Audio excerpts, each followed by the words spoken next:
What's up, guys? Don't forget to smash that like button, drop a comment, hype up the video, and if you're new here, hit that subscribe and join the family. Guys, if you want to support the channel and get something cool, check the first link in the description. Use my code HugoHenriqueMore to get 10% off on anime lamps. At the entrance of Mount Ye Manor, a young man sat looking a bit shaken. His name was Zhu Xian, a transmigrant from the modern world who had just learned the story of the body he now inhabited, one that shared his name.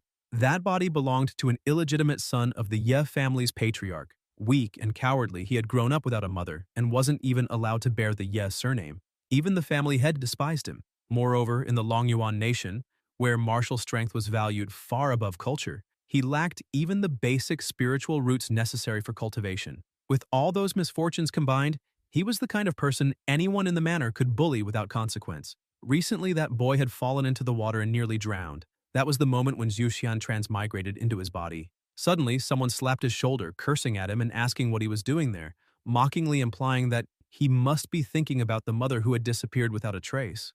Other men came over laughing, saying maybe his mother had just been some random woman by the roadside, or perhaps a brothel girl, since no one really knew.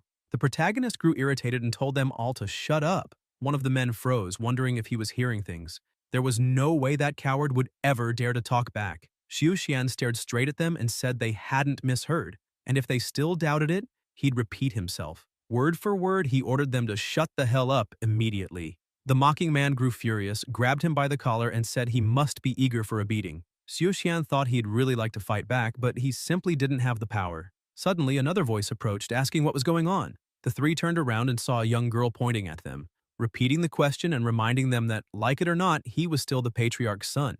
If they kept bullying him, she would report them to the madam. The girl was Ye Qifang, 16 years old, with a cultivation level of Wujing. One of the boys whispered to his leader that she was just a kitchen apprentice, but rumor had it the madam liked her a lot, so they'd better not cause trouble. They released Zhu Xian and ran off, threatening him and saying that if they caught him outside again, he'd get another beating. The others told the older brother to calm down. It wasn't worth risking punishment over a piece of trash like that. Qifang walked closer, reached out her hand and asked if Zhu Xian was okay. He looked at her and, from the body's lingering memories, recognized her. Ye Qifang, the kitchen girl, the only one in the manor who had ever shown him a shred of kindness, probably because her own status was low as well. When he took her hand, an unfamiliar energy surged through his palm, and a notification appeared before his eyes. Leisure System for Disciples had been activated. Shocked, Zhu Xian thought it actually made sense. After all, he'd transmigrated, so having a system wasn't strange at all. The system spoke. You can recruit female disciples. As they study life and leisure skills, you will gain experience points. As their levels, and your own, rise, new disciples and skills will be unlocked. Then, it displayed, disciple slots available. Beginner task, quickly recruit a disciple skilled in life and leisure arts. Zhu Xian was stunned. Could even leisure activities make him level up? Ye Qifang, curious, leaned in to see what he was staring at and asked if something was there, since he'd been standing still for so long. Jian turned his gaze to her, realizing a potential disciple was standing right before him. He smiled and asked if she would like to be his disciple. Qifang, confused, asked if he was okay. Had he perhaps hit his head when he fell? Because he was saying some really strange things. Given their situation, she joked, shouldn't he be the disciple instead? She chuckled and said that if calling her a disciple would make him feel better, then fine. She'd accept, waving her hand as she walked away back to the kitchen. As soon as she left, energy began to swirl around Zhu Xian's body, and the system announced, disciples successfully recruited, Ye Qifang, leisure skill, cooking, reward, spiritual roots activated. From the moment Ye Qifang begins cooking eggs, you will start gaining experience points. A short while later, inside the kitchen, the smell of boiled eggs filled the air. The head cook asked if they were ready, and Qifang replied yes before hurrying off to serve them. Outside, the protagonist watched quietly, noticing his experience bar begin to rise. 1 point every second. Surprised, he muttered that he was really gaining experience. Qifang kept cooking, preparing a full dinner. The other kitchen workers watched her, whispering among themselves. One of them told the head cook that the girl was an idiot for wasting her own money and cooking for 3 people. The head cook shrugged and replied that she really was a fool, but that it was better to leave her that way. After all, this way, they didn't have to do anything and still got paid. Outside, a faint glow began spreading across the area as Zhu Xian's experience rose rapidly. The system congratulated him. Disciple Ye Qifang's cooking skill has improved. Congratulations, you've reached the entry level. Smiling, Zhu Xian burst out laughing and shouted that she should cook more. maybe even make food for the entire city. Another window appeared before him. Choose a leisure skill: weaving, painting, music, chess, architecture, fishing, blacksmithing, or medicine. He thought that in this world, anything not directly related to combat counted as a leisure skill, so he chose one at random. Selecting fishing, he decided to test it out. He went to the lake, sat down, and cast his line into the water, but soon started complaining that it was even more boring than he imagined, since he actually had to catch a fish to gain experience. And by now, it was already noon with no success at all. Suddenly, he felt the line pull tight and jumped in surprise, shouting that he finally caught one. He pulled hard and tried to grab it, but a distant scream for help distracted him, and the fish smacked him square in the face. Confused, he stood up and asked where that scream had come from, looking around but seeing no one. Still, he was sure he had heard someone calling for help. At that exact moment, near the lake inside a small house, Ye Qifeng was violently thrown against the wall, injured and terrified, asking what they were doing. The leader of those three men had a crazed look in his eyes, smiling darkly as he said this was exactly what she deserved for meddling that afternoon. He cursed her and said he'd make sure she forgot everything before the night was over. Stretching out his hand, he declared with malice that he'd now collect his fee in a very personal way. But suddenly, a violent impact struck him in the head, sending him crashing through the window. The protagonist had appeared in the middle of the three, hurling their leader aside with ease. One of the men prepared to fight, shouting in disbelief how that piece of trash dared to attack their boss. Xiu Xian looked down at himself in surprise, saying he really had leveled up, and the boost was incredible, as his legs felt much stronger. The man charged at him from behind, yelling why he was turning his back, thinking he was being ignored, but the next instant, Xiu Xian vanished before his eyes.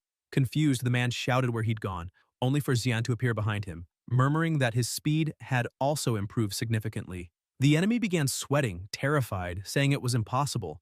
Bing prepared to attack from behind, shouting at Yi not to retreat just because the kid was the patriarch's son. Yi also charged forward, warning that he would use his full strength, and the two attacked together, saying there was no way Xiu Xian could escape this time. However, the protagonist simply stepped back, and in the blink of an eye, their attacks collided with each other, throwing them off balance.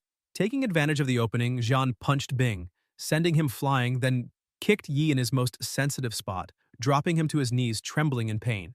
After a brief beating, the three, humiliated, staggered back and warned him that next time would be different. Qifeng rushed to him, still in shock, asking if that was really Xiu Xian. She said she couldn't believe what she'd seen, since all three of them were cultivators at the entry level of Wujing. It should have been impossible for someone without awakened spiritual roots to defeat them. Yet his movements had clearly surpassed that level. Puzzled, she kept asking how he'd gained such strength in a single day, until she remembered their earlier conversation, when he'd asked her to become his disciple. Slowly, the pieces began to fit together in her mind. Astonished, Qifeng knelt before him, calling him master, apologizing for having been ignorant and disrespectful, and for bothering him both in the manner and again today when she asked for help. Xiu Xian sighed, reached out his hand, and told her to stand up, saying there was no need for that. After all, she had been the first person to help him in the manner. The two began walking together, and he asked if what she meant was that people without spiritual roots could never awaken them in their lifetime. Qifeng replied that, at least according to all recorded history of the Long Yuan nation, such a thing had never happened. But that day, he had just broken an iron rule. If the manor discovered that the hopeless waste, about to turn 20 without even having a wife, had awakened his spiritual roots, everyone's attitude toward him would completely change. Jian was confused, unsure whether that was meant as a compliment or an insult. As they re-entered the manor, he heard Qifeng shouting for the butler to stop. Zhang, still angry, kept yelling, asking if she was feeling pain now, saying she should have thought about that before causing trouble, and that just because the madam praised her cooking didn't mean he, the butler, couldn't discipline her. He ranted furiously that she had stirred up conflict with the second young master's servants. The protagonist grabbed his hand and squeezed hard, demanding to know who gave him permission to intimidate his disciple. The butler screamed in pain, saying his wrist was about to snap, and begging young Master Xian to stop. Suddenly, another voice interrupted, demanding to know how he dared to do such a thing, reminding him that he had already caused trouble outside and now was striking the butler. It was the manor's second lady, Liu Shi.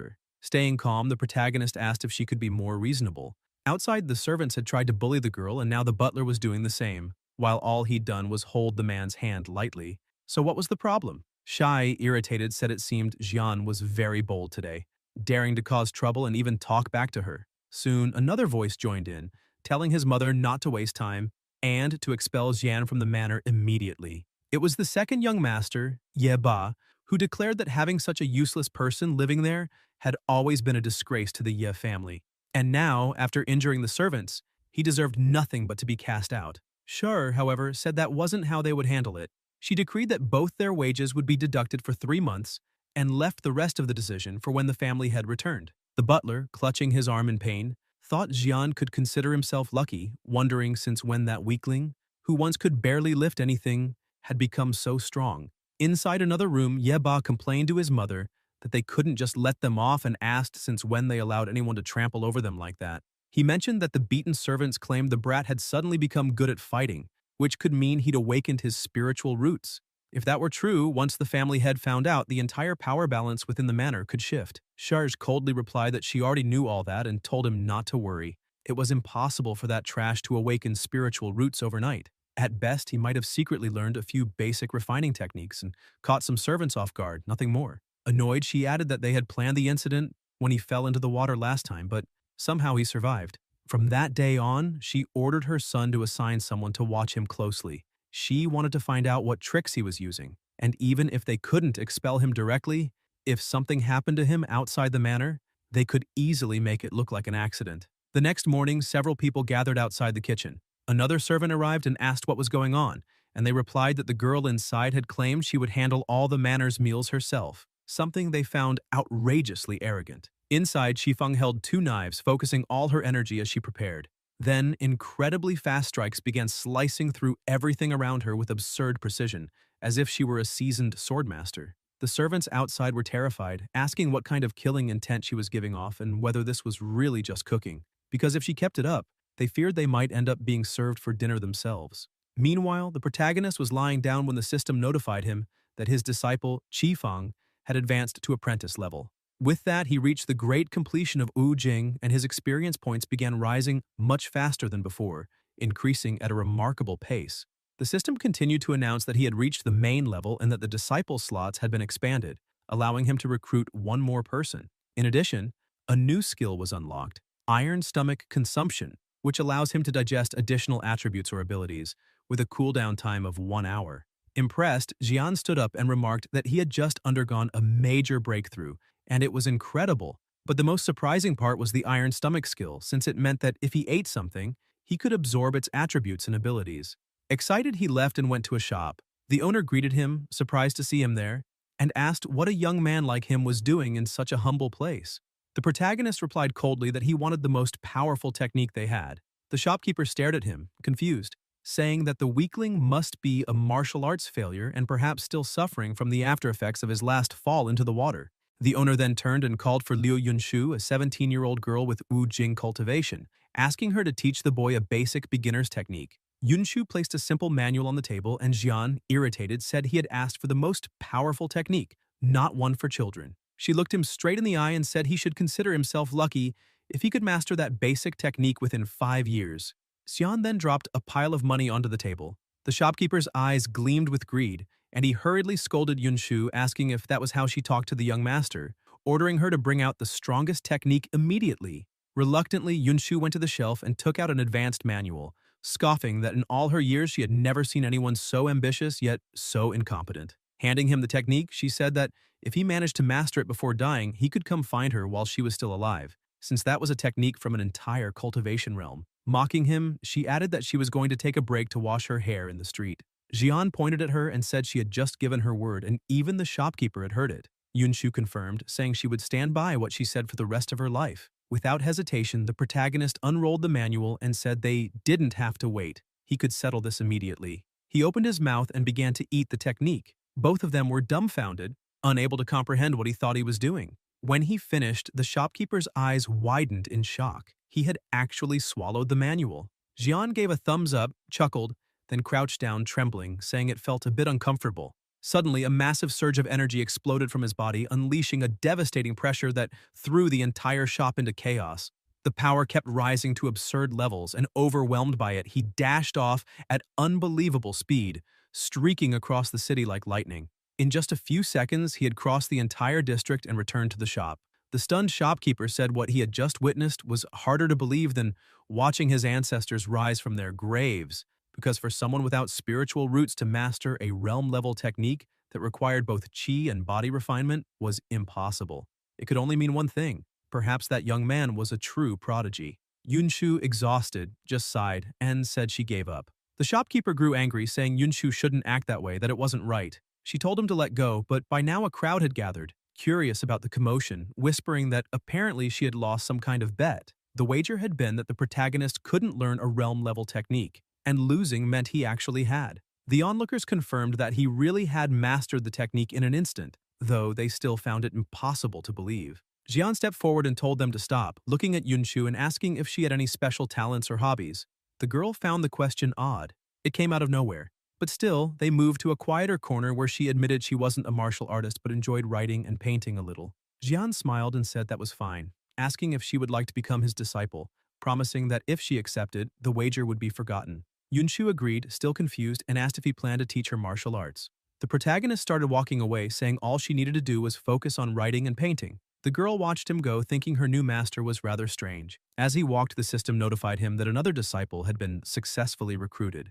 Liu Yunshu, Wu Jing level, specialties in calligraphy and painting. Holding a few more techniques in his hands, Xian muttered that he'd already devoured several books, but the cooldown on Iron Stomach was far too long, and it'd be great if it were shorter. He then ate another book, but before he could finish digesting it, a beast suddenly attacked, slamming into the ground with a violent impact. Not far away, two people were secretly watching. Chen Xiu remarked that the boy Ye Ba had mentioned was truly weak. He went down with a single blow and even caused him to break the rules by releasing a low-level demon. Ye Ba told him not to worry, promising a generous reward later. Chen Xiu, however, asked how they would explain what happened when they returned. Ye Ba said that demon wasn't even registered and they could simply claim it went berserk. Even if Chen Xiu had arrived in time to kill it, the protagonist would already be dead. Chen Xiu, a warden of the Demon Suppression Division, was at the great completion stage of Wu Jing. Suddenly, a voice spoke from behind them. "Who's dead?"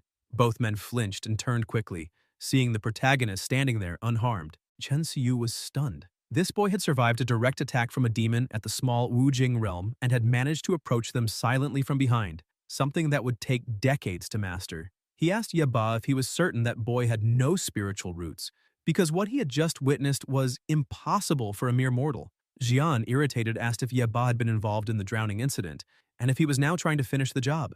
The protagonist stared coldly at the second young master and asked if he was actually seeking death.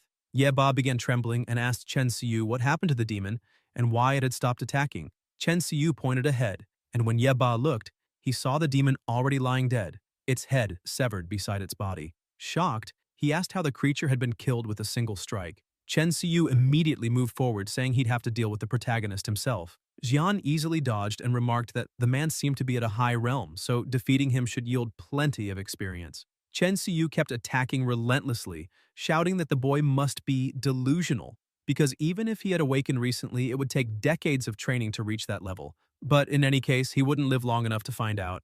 Jian blocked the blows effortlessly and countered with a punch to Chen Xiu's face, sending him flying several meters away. Trembling, Chen Xiu wondered how the protagonist could have such a solid martial foundation, realizing Ye Ba had lied to him. A level of skill like that took decades, not mere weeks after awakening. Jian watched Chen Xiu shivering on the ground and slowly approached, saying that apparently the books he had eaten were quite useful since his movements had come naturally during the fight.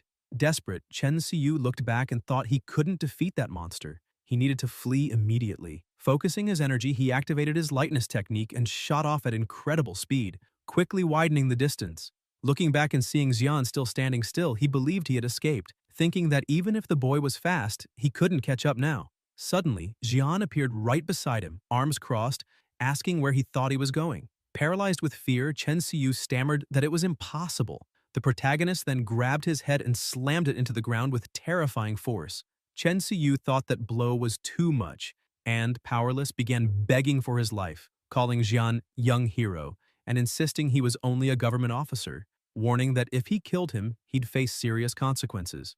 Jian seemed surprised and said that made sense, admitting that Chen Xiu did look like a decent person. But in the blink of an eye, he vanished and reappeared in front of him. Chen Xiu, stunned, asked if those claws in Jian's hands were the same ones he had taken from the demon, and tried to reason with him, saying he was only warning him for his own good. If Jian killed him, the fallout would be disastrous.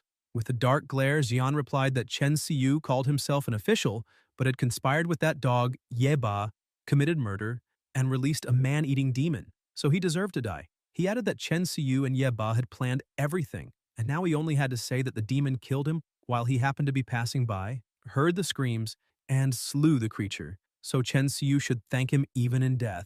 Chen Siyu tried to plead again, but it was already too late.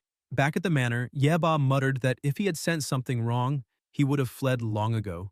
Suddenly, he saw the protagonist passing by the window and froze in terror at Jian's gaze. Shi noticed and remarked that if her son hadn't been lazy all his life and had properly cultivated after stealing the protagonist's spiritual roots, he would at least be at the second realm by now, and they wouldn't be trembling in fear of that trash. Ye Ba told his mother not to worry. He had already reported Xian to the authorities, and soon the government would accuse him of murder. His mother, however, warned him not to count on that, saying he had been deceived. She had already spoken with the coroner from the Demon Suppression Division, who confirmed that Chen Siyu's corpse was covered in claw marks, making it appear he'd been killed by a demon. Shi emphasized that it was now certain Jian had awakened his spiritual roots and possessed extraordinary talent, so they needed to stop coming up with foolish plans and find a way to eliminate him before his power surpassed even the strongest guard in the prefecture. Until then, Ye Ba was to keep a close watch on him. Outside, a man observed Jian sitting with his fishing rod. The protagonist placed a few fish into a small basin of water, remarking that the system only said fishing granted experience. It never specified where the fish had to come from. So if he bought fish from the market and then fished them again, it should still work. He hooked one of the fish and grinned when he saw that it did, in fact, work. He gained 4 experience points. The spy ran back to the manor and reported that every day Xian bought fish from the market and fished them out of his own basin. When asked if he had seen any secret training, the servant replied no. Xian spent the entire day buying and fishing, never out of sight even once. Furious, Ye Ba demanded to know what that brat was scheming, wondering why his own progress stalled despite constant training, while Xian advanced rapidly doing nothing. The only logical explanation, he said, was that the boy was cheating and needed to be exposed. The system then notified Xian that his fishing skill had risen to apprentice level, giving him a chance to catch fish with special attributes. However, his current location no longer provided experience or level up, so he needed to find a higher-level fishing spot. Puzzled, Xian wondered what kind of place could be considered high level for fishing. Suddenly, a servant approached and said he had received a letter. Surprised, Xian wondered who could be writing to him, joking that maybe it was from a secret admirer. Opening it, he saw it was an invitation to the selection trials of the Demon Suppression Division. He thought the timing was perfect. After all, the division's director had just been eliminated by his own hands, and even without proof, everyone there would surely despise him. It was hard not to connect this to Ye Ba and his mother, but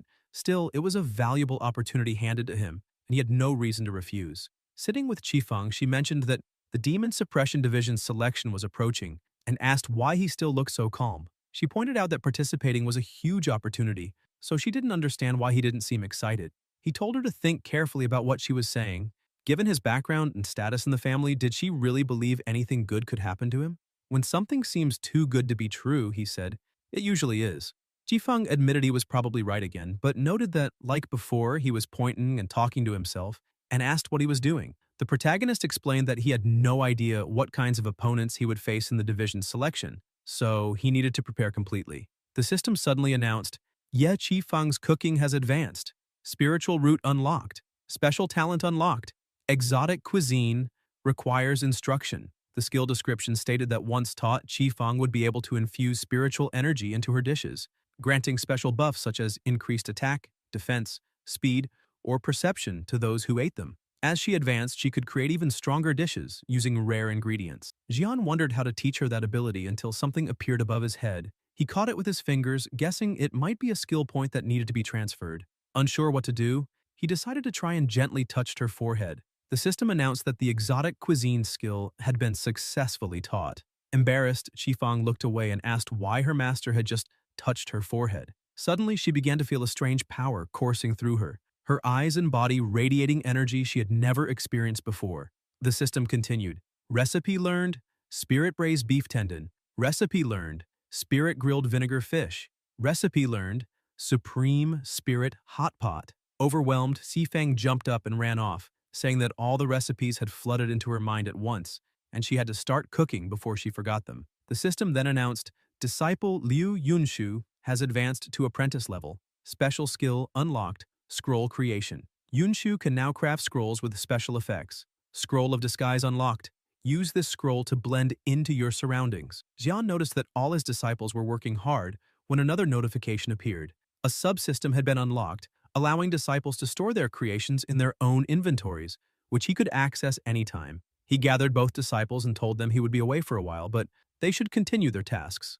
Qifeng waved goodbye, asking him to be careful on the road, while Yunshu asked why their master had left empty-handed since they had prepared supplies for him. Qifeng explained that the master said he'd stored everything in some kind of thin barrel, and that they could also store their future creations there. She added that she honestly didn't understand him. He was a rather strange person. Sometime later, at the entrance to the Demon Suppression Division, the guards asked Jian to show his letter of recommendation. After reading it, the guard looked shocked and furious, asking if he really was Jian. The protagonist confirmed and immediately felt a surge of killing intent. All the guards surrounded him, filled with rage, shouting that this was the brat who killed Chen Xiu, the illegitimate son of the Ye family, and that for daring to slay a fellow comrade, he could not be allowed to live. He must be executed immediately. Jian thought this must be another lie spread by Ye Ba and his mother, and even if the division had no proof, he was now everyone's enemy. Their plan had clearly worked. Suddenly, someone shouted, announcing the arrival of young Master Lian. Curious, Xian asked who that was, and another man, Wu Chenggen, 18 years old and already in an advanced realm, stepped forward to explain. He said the newcomer was young Master Lian of the Lian family, a genius who had trained for far less time than most, yet reached such a realm at only 16. Xian pointed at Chenggen, saying he was like those explainers every story had. Chenggen frowned, asking what an explainer was. Young Master Lian began to speak, saying that the Lian family's reputation was, when suddenly someone pushed him aside, telling him to move. The protagonist asked who that person was, and Chenggen explained it was young Master Qian. Last year, he had been the most outstanding among the new recruits of the single realm, even managing to slay a great demon and seize its spiritual core. Lian clenched his fists in frustration, but knew better than to start a fight. Qian arrogantly said these brats thought too highly of themselves. But when he shattered another great demon's core this year, he'd advanced to the second realm, and he was already very close. Suddenly, another person appeared behind Qian, a towering, ogre-like figure who told him to get out of the way. Qian turned around, terrified, and quickly stepped aside without a word. Xian asked who this giant was, since even the arrogant Qian backed down. Chenggen explained that he came from the famous Northern Giant Spirit Mansion. They were all tall and immensely strong. That man was their most promising disciple in the last decade, one of the few newcomers capable of reaching the second realm. Last year, he had been unstoppable in the two-realm demon cavern. Then the guards suddenly announced the arrival of Lady Zhao. The giant began trembling in fear, asking if that terrifying aura was from a great demon. Everyone around began to feel the suffocating pressure. It was so overwhelming that some considered fleeing. The presence came from the White Tiger, a great demon of the third realm. Zhao Yuhui, heiress of the demonic domination bloodline of the Zhao family, was the current bearer of this creature. People started screaming for everyone to run, shouting that a great demon was here. The giant, frozen in fear, couldn't move. The White Tiger approached, staring directly into his eyes. The young man almost fainted, but the tiger simply ignored him and continued walking. The giant collapsed onto the ground, pale and trembling from sheer terror. The protagonist watched, thinking that the small tiger demon he had fought before was nothing compared to this living mountain. The great demon White Tiger was furious. It could wipe out every newcomer there, and even the guards would suffer heavy casualties. Jian asked Chenggen who this Zhao lady was, capable of taming such a terrifying demonic beast. Chenggen explained that the southern Zhao family was known for its unique bloodline, the spiritual blood of demonic domination, which allowed them to control nearly any rare beast in existence. They said the Zhao family's patriarch could even ride a phoenix and cross demon caverns with ease. Rumor had it that the family's bloodline had weakened over the last century, but this lady had perfectly inherited its power and become an unparalleled genius. Now she was universally acknowledged and destined to be the next Grand Master of the Ten Realms. Chenggen even joked that if someone like him could marry her, he would wake up laughing every day.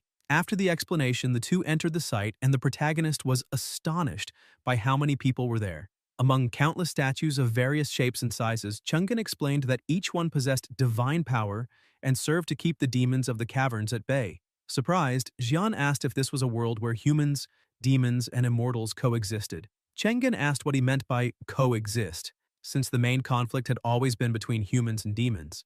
Immortals were exceedingly rare. The protagonist then asked which cavern he should enter, and Chenggen explained that typically one had to go to the chief officer to have their realm assessed. After that, they'd be assigned to a corresponding demon cavern. Those of the first realm would go to a one-realm cavern, while those of the second realm went to a two-realm one. Jian commented that from now on he would use the terms first realm, second realm, and third realm for simplicity. He asked if Lady Zhao was going to a second realm cavern, and Chenggen, surprised, said no. Apparently she was heading into a third realm cavern. Right after that, the system notified that the host had achieved a minor breakthrough.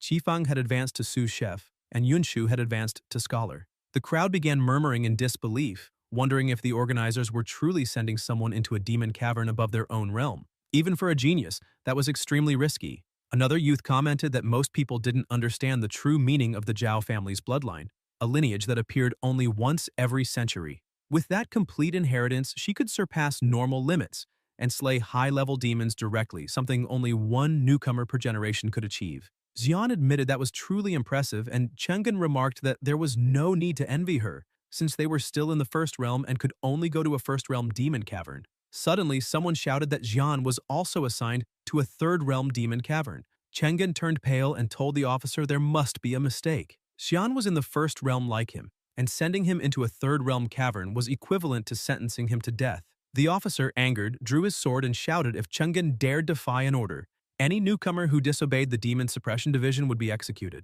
The protagonist interrupted, asking his friend to stop and not make things worse. He would go to the Third Realm Cavern. Xian began walking toward the entrance, and the onlookers were stunned, whispering that never before had a First Realm novice been sent into a Third Realm Demon Cavern. It was clearly a death sentence.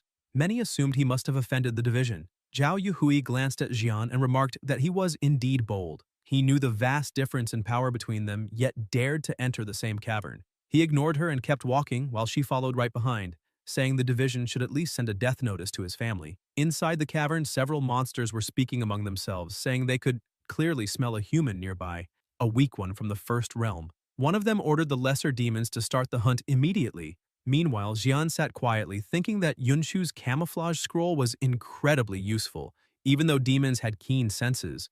As long as he kept changing positions, he could hide indefinitely. On top of that, Qifeng had prepared so much food infused with attribute boosts that he could barely eat it all. Xian noticed that each dish increased his stats, so he decided to push his attributes to the limit. 4 days later, his attack, defense, and spiritual energy had each risen by 50%. He concluded that this was probably the cap for now. Then the system appeared again, notifying that the host had advanced to the second realm. Qifeng had reached master chef status, now requiring higher quality ingredients to continue gaining culinary experience. And Yunshu had reached the academic level, now needing fine paper to progress in her studies. The protagonist concluded that his peaceful days of hiding were over. It was finally time to act on his own. However, he understood that he still couldn't fight, not while the lesser demons nearby were close to or had already reached the second realm. He picked up his fishing rod and began fishing calmly, planning to stay hidden until he had exhausted all the experience he could gain from this skill before making his move. Suddenly, a demon rat detected a human presence and lunged to attack, but its strike was blocked by another rat. The first one was stunned and demanded to know what Rat 3 was doing and why he was protecting a human. Yu Hui, who was using her ability to control Rat 3, only stared silently. The attacking rat began to suspect that this could be the legendary demon control bloodline, but before it could react, it was stabbed from behind. Rat 4 had also been taken over. Looking ahead, Yu Hui saw a large horde of demon rats and activated her ocular ability, the Dance of the Imperial Delight Massacre. Within moments, all the rats turned on each other in hatred, fighting to the death under her control. Minutes later, the ground was littered with corpses. She observed the carnage and remarked that dealing with first-realm demon rats was far too easy. She hadn't even needed to try. But then, a voice echoed from the darkness, asking if that was really all, saying it would be interesting to see how she fared against the blind rat brothers. In an instant, 2 massive rats emerged from the shadows and launched their assault. Yu Hui dodged their blows with precision, and one of them mocked her, asking what she thought of their skills. Smirking arrogantly, the girl said the timing was perfect and activated her ocular ability again. But the rats laughed, taunting that her trick wouldn't work on them since they were blind. One lunged forward and grabbed her head, sneering, asking if this was truly the heiress of that 1 in a million bloodline. She didn't seem impressive at all. He turned to his brother and asked what he thought of her. But Yu Hui began to chuckle softly. The rat asked what was so funny. She asked if he really thought she was dead. Confused, the rat sniffed the air and then realization struck. He had fallen into an illusion. The head he was holding wasn't Yu Hui's. It was his brother's. Horrified, the blind rat screamed in disbelief, unable to accept that he had killed his own kin. Yu Hui approached calmly, asking why he thought being blind made him immune to her control. He had gravely underestimated the thousand-year Zhao bloodline, capable of bending any demonic creature to its will. Consumed by rage and guilt, the surviving blind rat roared and charged at her, vowing to finish what he started. He unleashed a flurry of strikes, shouting that no matter her bloodline, if he was fast enough, he could still tear her to pieces. Yu Hui laughed again and told him she had already warned him. It was useless. In the next instant, the rat that had launched countless attacks was abruptly shredded apart, his body sliced into innumerable fragments in a single second. Yu Hui kept walking until she reached a lake. There, she finally found what she'd been looking for. The Wolf Lord, a third-realm demon leader, seated calmly on his throne. He asked if she was truly the one who had eliminated his subordinates, those two first-realm demons from the Fang tribe, and remarked that the title of once-in-a-century genius seemed well-deserved. However, he said that wasn't what the division had told him, because the orders he received from the Demon Suppression Division were to kill a man. Shocked and with tears in her eyes, Yu Hui asked herself if the division had really given such an order. She never imagined they would go that far, conspiring with a demon. The Wolf Lord drew his weapon, enveloping it in water and shaping the tip into a spear, saying it was time to stop talking, since killing was killing either way. He stood up and began walking toward her, stating that he wanted to see for himself what kind of genius appeared once in a century and what she was truly capable of. Yu Hui pulled down her blindfold and asked if he really didn't know she excelled at eliminating high-level demons, warning him that within minutes he'd be on his knees calling her queen. The Wolf Lord readied to strike and asked if she was serious. Yu Hui summoned a giant turtle to block the blow, but the Wolf Lord's power was so overwhelming that his spear pierced straight through the shell with ease. The tip grazed her neck, leaving a shallow cut and a suffocating aura of pressure. Terrified, she retreated as fast as she could, realizing that if not for the automatic activation of the substitute death demon's curse, she would already be dead. She also noticed, horrified, that her demonic spiritual energy wasn't functioning properly. Seeing the situation was far from what she expected, Yu Hui tore off her blindfold completely and summoned the Great White Tiger, a high-level demon, which immediately lunged to attack. The Wolf Lord dodged and, impressed, commented that most second-realm cultivators would have died instantly, yet she managed to summon such a creature. Ignoring the tiger, he dashed straight toward Yu Hui, declaring that if he killed her, the battle would end, so there was no point wasting time on the beast.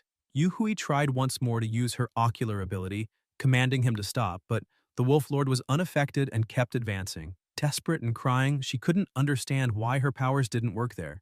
The Wolf Lord struck, but the tiger intervened to shield its master. The clash was so violent that Yu Hui couldn't even see. The two beasts exchanged blows at incredible speed. The Wolf Lord commented that even in his lunar form, he could still keep up with the tiger's movements, proof of how exceptional it was. Of all non-leader demons he had faced, that tiger was the strongest. Their battle grew more and more insane, their movements blurring together as they clashed, yet the tiger defended itself perfectly. The Wolf Lord then stepped back, eyes blazing, saying the warm-up was over. It was time to fight seriously. He unleashed his technique, Serpent Shadow Blade and Spear, making his attacks flexible and lightning fast. The tiger held out for a few seconds, but then its body froze. The Wolf Lord laughed. The tiger was completely ensnared by twisting serpentine spears. With a single command to die, the great demon was torn to shreds. Yu Hui's heart sank. She turned and fled, her thoughts racing. It was shameful. She, from such a prestigious family, a genius born once in a century, had fallen so low that she could only run. Even if she had another chance, it would be pointless. She couldn't defeat him. Her bloodline, capable of controlling demons, meant nothing against a being like that.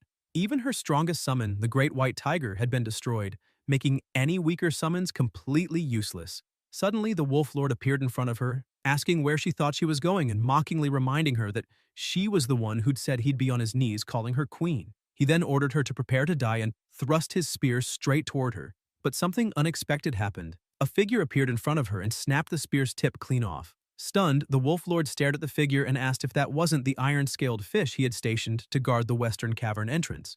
Then he looked to the side and asked if another expert was present. From the shadows, the protagonist, now just a humble fisherman, approached calmly. Moments later, outside the cavern, a crowd was anxiously waiting to see the outcome. They noticed movement as the cavern began to tremble. And then Yu Hui emerged from within, alive. The onlookers were astonished, murmuring that she truly was a genius. A high-level demon cavern had posed no challenge to her at all. They added that the only First Realm cultivator who had entered alongside her was surely dead by now, since a two-realm gap was simply impossible to overcome. Then they recognized the boy walking beside her, Xian, of the Ya family, the one known to have no spiritual roots so weak that even a chicken could peck him to death. The guards burst out laughing, and one praised his captain for the brilliant plan of borrowing a knife to kill, letting Lady Zhao do the job for them. The captain smirked, saying it had been obvious. That brat had offended the Demon Suppression Division, and therefore couldn't be allowed to live. He boasted that he had more than 100 ways to get rid of him. Suddenly, Yu Hui bowed before everyone and declared, "I, Zhao Yu Hui, disciple of the Zhao sect, welcome my master Xian on his triumphant return." The captain froze in utter confusion, demanding to know what that was supposed to mean. Why would someone as arrogant as her kneel? And worse, why call that useless boy master? He laughed, saying it was absurd to hear something so ridiculous from a noble of the Zhao family. But then another guard began trembling, telling his captain to look ahead. An enormous, terrifying aura was emanating from the demon cavern. Panic spread as people wondered if a great demon was breaking through the seal. Then the Wolf Lord emerged from the entrance, paralyzing everyone with fear. The captain, pale, screamed that it was Ru Yi, the Wolf Lord, a third-realm demon leader, and ordered everyone to run and call for reinforcements immediately. At that moment, Xian stepped out wearing the Wolf Lord's severed head, as if it were a helmet, apologizing calmly, and saying he had forgotten to take off his helmet before leaving. Yu Hui remained kneeling before him, asking, with emotion and respect, when she could begin her training under her new master. The guards were utterly dumbfounded, unable to believe their ears. The prodigy who appeared once a century was calling that failure her teacher. The other participants were just as shocked, unable to comprehend how someone from the First Realm had come out alive from a cavern filled with Third Realm demons. The captain trembled, asking himself what on earth was happening. Everything before his eyes defied common sense, yet it was real. Furious, he thought that the boy must have used some dark sorcery to make Lady Zhao ensure his safety. Enraged by what he considered a disgrace, a noble girl humiliating herself to call that trash master, he reached for his sword. 1 hour earlier inside the cavern, Xian and Ru Yi had been clashing evenly. Yu Hui couldn't believe what she was witnessing. Was that boy really in the First Realm? His strikes, speed, and movement matched those of a Third Realm demon lord. The Wolf Lord admitted that Xian was indeed remarkable and possessed inexplicable abilities, saying that the division had told him Xian was only First Realm, but now he couldn't believe it. Even if he were beaten to death, he wanted to unleash his ultimate move. His spears began to twist like serpents, striking at Xian. Yu Hui recognized the same technique that had defeated her great white tiger. Even among Third Realm demons, being hit by that move meant certain death. Ru Yi was stunned when his attack was blocked again. He realized Xian was using the turtle shell of his own subordinate to counter the same ultimate strike. Xian then burst forward with incredible speed, emerging from behind the shell to launch a direct attack. The Wolf Lord managed to defend himself, but the force of the blow was tremendous. Ru Yi praised Xian, saying he had done well. He had truly blocked the ultimate move and was the first novice ever to fight a Third Realm Lord to a draw. Xian frowned and asked what he was talking about. Who said they were equals? He snapped that he hadn't spent 7 days hiding just to come out and be seen as equal. Then he unleashed his full power, energy erupting like a storm around him. The Wolf Lord could barely withstand the overwhelming pressure. The cavern shook as Xian's aura tore through the air. Ru Yi gritted his teeth, unable to contain the terrifying force behind Xian's blade, wondering how this was possible. At best, the boy's cultivation was equal to his own, so how could he overpower him so completely? Xian, now at 50% increased attack, 50% defense, and 50% spiritual energy, pressed forward to end the fight. Xian remarked that he was now completely buffed. Desperate, Ru Yi tried one last move, launching another furious strike. But Xian read his motion instantly, blocked it, and shattered both his own sword and the Wolf Lord's spear in the collision. Tossing aside the broken blade, he said he'd settle it the old-fashioned way, driving his fist forward with such force that the lake split in half and the Wolf Lord was blasted backwards, slamming into the cavern wall and leaving a massive crater. Trembling, Ru Yi stammered, asking who he really was. It was impossible for a novice to defeat him. The protagonist stepped forward and delivered the final blow, saying calmly that he was nothing more than an ordinary fisherman. The Wolf Lord's head rolled to Yu Hui's feet, but to her shock, the wolf head was only a mask. Xian pointed his staff toward the figure that had been pretending to be a monster and asked if he was human. Pinned against the wall, the man froze as Xian demanded to know why he had been masquerading as a demon inside the cavern. The man explained that he had once been an officer from the division, but obsessed with cultivation, He had stolen a secret technique from the library. Since then, he had been forced to hide in the demon caverns, disguising himself as a high-level demon to escape capture. Jian asked what the technique was and ordered him to hand it over immediately. The man began radiating dark energy and said he was already near death, so he would pass everything on to Jian. He confessed that he had practiced it for 5 years without making any progress, but perhaps Jian could achieve results after the same amount of time. Moments later, his body disintegrated before their eyes, fading into nothing. The system appeared. Item obtained: Wolf Lord's staff, an ordinary staff, but can also be used to hit people on the head. Then another notification followed. New cultivation technique acquired: Art of Transformation. This technique is extremely difficult to master, but once cultivated, it allows the user to take on multiple forms. The higher the realm, the more forms can be assumed, making it nearly impossible for enemies to see through disguises.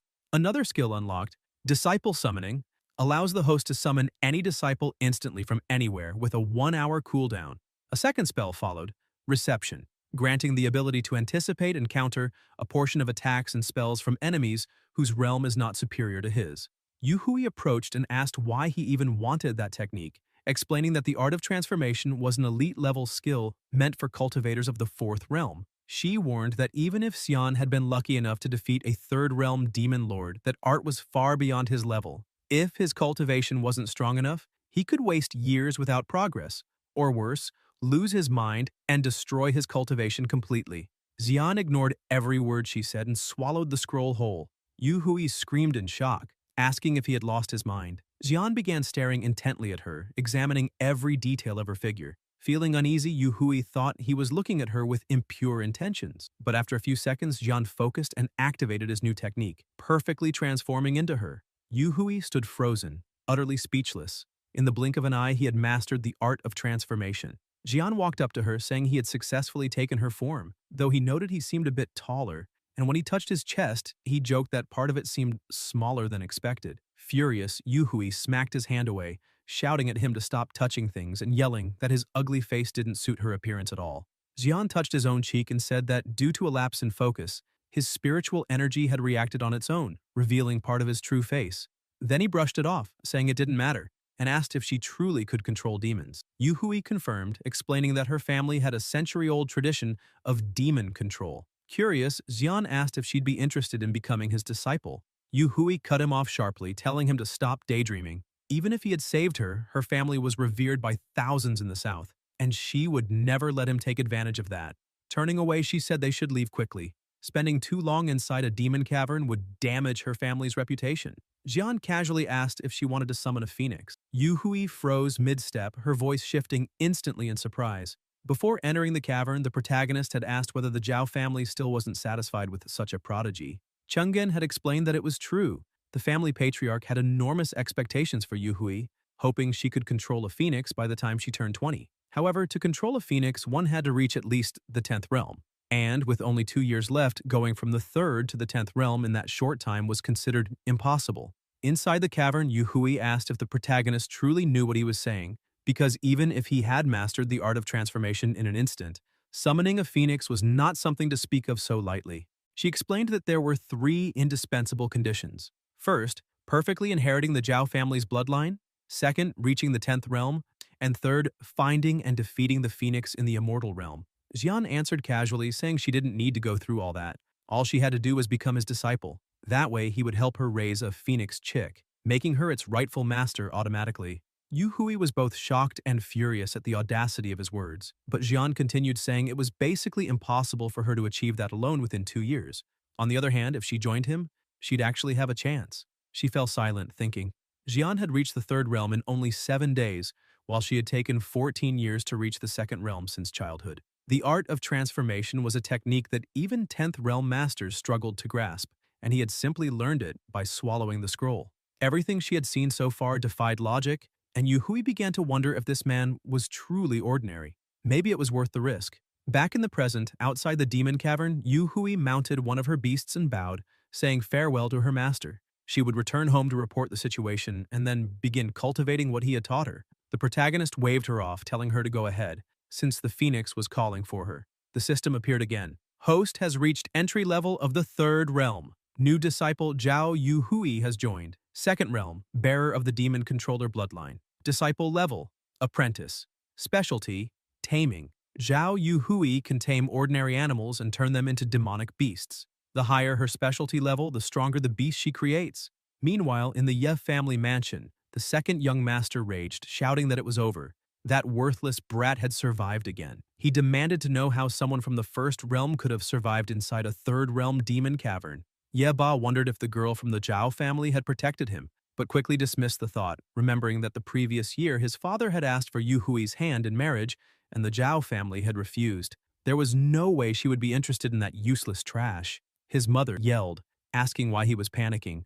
Even if the boy had really reached the third realm, at best he was equal to the mansion guards. Jian must be insane to fight within the estate and risk drawing the attention of the government and the demon division. If that happened, he'd be executed on the spot. Ye Ba protested that they couldn't just sit and wait. Sure replied that there was a way. She would get poison from the family alchemist and mix it into his food. Once he was dead, they'd toss the body to the worms. She admitted she never thought it would come to this, but that boy was proving hard to kill. Disturbed, Ye Ba agreed, saying it was a clean and quiet plan. And before the protagonist died, they should drag the cook to him and make him watch his lover executed before his eyes. Suddenly, a fly landed on Shai's neck. She tried to swat it away, but too late. It bit her, instantly swelling and draining her life force completely, leaving her body an empty husk. The creature then darted toward Ye Ba, who screamed for help in terror. Later, a few townsfolk gathered near a tree, staring at a sign. One asked what it said, and another explained they'd heard Shai and Ye Ba were attacked by a mosquito demon inside the mansion, resulting in 3 deaths, including those of the guards. Now the entire city was hunting the creature. They also whispered that the illegitimate son of the Ye family had recently joined the Demon Suppression Division and narrowly escaped. Lucky that he'd been on a mission, because otherwise he might have been killed by a demon strong enough to defeat a third realm guard. Yunshu, listening nearby, overheard them saying they never imagined that the family's illegitimate son would enter the division and even rise to such a high position. And that's not even all. The eldest daughter of the southern Zhao family publicly called him Master. Upon hearing everything, Yunshu quickly wrote to her master reporting that rumors about the Ye family incident were spreading throughout the city. The system notified, Yunshu has acquired the virtuous calligraphy skill and unlocked a new spell, Flying Transmission. Now the protagonist and his disciples could communicate remotely by writing on a flying transmission scroll created by Yunshu. Another spell, Depict and Decipher, allowed her to draw objects and analyze the magic contained in scrolls. Sitting on a tree branch, Xian simply told her to ignore the rumors and asked if the spiritual bamboos she had brought from the demonic cave would be enough. She replied that paper made from spiritual bamboo was much better to use and that she still had plenty, but noted that the usual practice methods no longer seemed to have any effect. Drawing chickens, ducks, and fish from the courtyard wasn't improving her skills anymore. The system notified, assignable side quests, body art. Make Liu Yunshu complete representations of human or demonic body movements on scrolls. Fire stew. Teach Ye Qifang how to use fire spells for cooking. Experience could only be gained through these practices until the disciples advanced to the next title. The protagonist thought that none of his disciples had much combat experience, and sending them on missions alone would be dangerous. Therefore, he decided to integrate their training into his own tasks for now. Once again, the system's voice appeared announcing, Main Quest, Breathless Villagers. Investigate the mysterious happenings in Tyre Village. Villagers have been randomly paralyzed and died of exhaustion. Discover the cause and eliminate the culprit.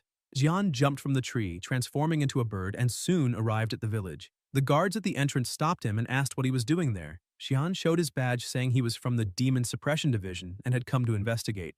The guard, upon seeing the symbol, apologized and let him in. As they walked, the guard explained that the villagers had started behaving strangely 7 days ago and suddenly froze in place, ceasing all movement as if possessed. He had tried using his own abilities but couldn't detect the caster, which meant the person responsible was probably of a higher level than him. Jian extended his hand and asked why they didn't just move the villagers away, but the guard cried out desperately for him not to do that, warning that touching the paralyzed people would cause whoever touched them to become paralyzed as well. He explained that even indirect contact, such as using sticks or throwing objects to knock them over, didn't work, since the victims remained frozen until they collapsed from exhaustion and died, only then releasing the spell. The guard led the protagonist to the village cemetery, saying that they had already called local cultivators, but all had been useless, and half of the villagers were already dead. If it continued like this, the whole village would be wiped out. He bowed and said he had told everything he knew, adding that if there were no further questions, he would leave the protagonist to investigate on his own. Jian said it was fine and asked him to step aside. He then began summoning his disciple Yunshu, who suddenly appeared right in front of him. Surprised and embarrassed, she complained that he should warn her before summoning her next time.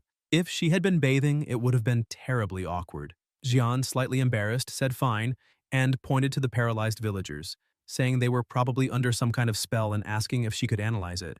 Yunshu nodded, picked up her brush, and drew a magic circle on the ground, activating the technique Depict and Decipher. After a few seconds of concentration, she began writing in her book, saying she had figured it out. It was a body immobilization technique. The protagonist asked what that meant, and she explained that it was an advanced spell whose effect depended on the caster's level. The farther away the caster was, the weaker the spell became.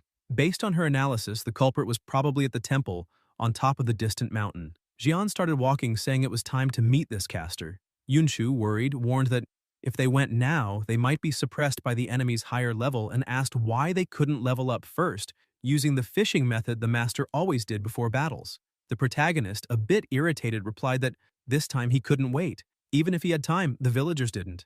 Then he transformed back into a bird and flew toward the temple. As he approached, he saw a man, a horned monk, Grand Master of the Third Realm. While sweeping the floor, the monk sensed someone's presence and used a skill to paralyze the bird, which fell to the ground and reverted to human form. The monk calmly greeted him, asking what brought such an esteemed guest to his humble temple. Jian went straight to the point, saying that the monk was responsible for harming the villagers and demanding that he undo the immobilization spell immediately. The monk smiled and claimed he was being falsely accused. Suddenly, his stats increased by 50%. The protagonist rushed forward in fury, shouting that the monk had just used the same immobilization spell. And if he wasn't the culprit, then who was? Since the monk was using the Copperhead Iron Body technique, his body had become as tough as steel, rendering the protagonist's attack useless. With a single move, the monk disarmed him. The two began exchanging physical blows. The monk attacked multiple times, but Jian blocked each strike with precision. Smiling, the monk remarked that Jian's martial arts were indeed impressive, and that judging by his mastery, he must have trained for decades. The protagonist stayed silent, trying to land another hit. The monk laughed, saying that mere martial arts wouldn't be enough to defeat him, then cast the freezing spell again. Suspended in midair, Jian realized he couldn't move. The monk charged a powerful strike and hurled him several meters away, slamming him into one of the temple's buildings. Yunshu appeared, worried, asking if he was all right. Jian replied that he was fine, and pointed out that the blow had been unavoidable. He explained that first, they needed to calculate the cooldown time of the monk's spell. Second, they had to buy time so he could copy the magic. Yunshu nodded, saying she'd try to reproduce the enemy's technique as quickly as possible and asked him to lure the monk into an open area. Jian then ate a turtle essence and mung bean recovery cake, commenting that the ingredients collected in the demonic cave last time had been enough for Qifang to make 3, so this would have to do. The monk approached slowly, saying there was no need for Jian to suffer the pains of the mortal world any longer. Preparing to finish him off, he launched a precise strike, but suddenly the protagonist's body turned to stone. Shocked, the monk realized he had underestimated his opponent. It was a transformation technique. Before he could react, Jian was already behind him. The monk tried to counter, but the protagonist blocked the attack and grabbed his arm, saying that, as a monk, he shouldn't utter such profane words, then slammed him violently into the ground. The monk reactivated the Copperhead Iron Body technique to resist the impact, but the force was so immense it nearly destroyed the entire temple. Trying to escape, the monk leapt away, thinking that fortunately he had activated the Iron Body just in time. However, Jian appeared right in front of him and struck another devastating blow. The monk defended himself again, but the impact was so strong it drove him deep into the ground. He tried to stand, but Jian's speed was absurd. In the blink of an eye, another attack was already coming his way. The monk then used the freezing spell once more and laughed, saying he had already warned him. No matter how good his martial arts were, it would never be enough to defeat him. Gathering a dense, glowing power in his palm, he declared that the protagonist was stronger than expected, and for that reason, he, the monk, could no longer hold back. Jian began to laugh, which enraged him even more. "You're on the brink of death and still dare to laugh?" the monk shouted, unleashing the Purple Void Thunder technique. The attack was so devastating it completely destroyed the mountain temple, leaving a trail of destruction and hurling the protagonist against a distant mountain. The monk looked up at the sky, breathing heavily, and murmured a prayer to God, calling the protagonist friend. But sensing something strange beside him, he turned and saw Jian standing, his body covered in violet energy, about to unleash the exact same technique the monk had just used. Enraged, the monk prepared to strike again, demanding to know how the protagonist was still alive and why he was using his technique. Jian dodged the attack and countered, hitting the monk with the purple void thunder and sending him flying into the air, crashing him into one of the time towers. Lying on the ground, gravely wounded, the monk began to wonder why that boy, after only a few exchanges, had nearly mastered everything he had spent his whole life learning. Jian entered the temple, and the monk, his voice weak, said that before being eliminated, he wanted to know how the protagonist had managed to learn all his techniques so quickly. A few minutes earlier, a system screen had appeared before Jian saying, "New items added to inventory. Mimicry scroll, purple void technique, thunder technique, body immobilization technique, copperhead, and iron body technique." Yunshu, sitting under a tree, took a deep breath and said she had finally finished drawing. Without wasting any time, Jian swallowed all the scrolls at once, thinking that he had activated the iron body beforehand to counter the immobilization technique. The protagonist then said that if that was the case, he might just make it. But before the monk could reply, he vanished and charged forward, slamming him even deeper into the wall and shouting for his head to move already. Consumed by fury, Xian began attacking over and over without pause, saying that even if the purple void thunder technique was still on cooldown, he would finish the job with his own hands. He continued striking the monk relentlessly until, on the verge of death, the monk began to recall the past, asking himself what he had done wrong. The villagers at the foot of the mountain had suffered from poverty, hunger, and wars for generations, and all he had done was mercifully grant them freedom. So what was so wrong about that? Suddenly, the monk's form changed completely, turning into what looked like a true demon, screaming and asking what he had done wrong. Even the protagonist was startled to see that the man could still move. The monk clasped his hands together and activated a formation. A brilliant light began to radiate, enveloping the entire temple. It was the judgment of the purple void. Distracted, Jian looked up and wondered if the monk had been saving that move as his final strike. After a blinding flash of violet light, he vanished, and outside, Yunshu likely wouldn't be able to analyze that formation quickly, leaving him no choice but to fight alone and figure out what it was as he advanced. Suddenly, a black sphere in the sky began attacking the protagonist with bolts of lightning. He used the iron body to defend himself while trying to dodge, but as he stared at the sphere, something strange happened. It changed. Jian realized that a combined immobilization and lightning attack was heading straight for him, but he couldn't avoid it and was hit head-on, thrown back inside the temple. He got up as fast as he could and retreated, trying to use the iron body again, but was immobilized once more. Shocked, Jian wondered if the formation had no cooldown at all and if his opponent could immobilize him infinitely.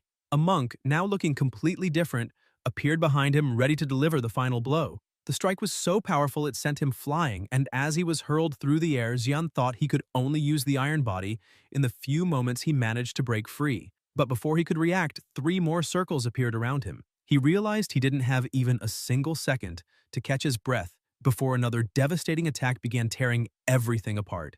Outside, Yunshu watched everything unfold, worried for her master, frantically taking notes and begging him to hold on just a bit longer because she was almost done. Inside the formation, the temple had already been completely destroyed. The monk stepped on the protagonist and mocked him, telling him to keep laughing since he still had enough strength to do so. Jian then started laughing again, enraging the monk even further. Furious, he charged forward, saying that last time he had made a foolish mistake, but this time he had completely immobilized the protagonist. However, before the blow landed, Jian activated another formation. The monk froze and a conflicting energy filled the area, triggering the judgment of the purple void. The protagonist stood up, and the monk, looking up, couldn't believe what he was seeing. He asked if Xian had actually used a larger formation to envelop his own, since the size of the formation and the spiritual energy were directly proportional. And although Xian's cultivation level was lower, his spiritual reserves seemed much greater. Outraged, the monk shouted that he would kill him and then extract his spiritual roots for research. The surrounding spheres began merging, transforming into a massive eye. Jian smiled up at it and asked if that was truly the monk's final move. The eye prepared to strike, but the protagonist activated his own paralysis skill, and everything around them froze completely. The monk, utterly confused, wondered why his formation hadn't worked and how he himself had ended up immobilized, concluding that perhaps the protagonist had paralyzed his formation with his own. He realized this went beyond simple immobilization. The effect was terrifying as he couldn't see, feel, or move, trapped only within his own thoughts. Jian walked up to him and began concentrating an immense amount of spiritual energy.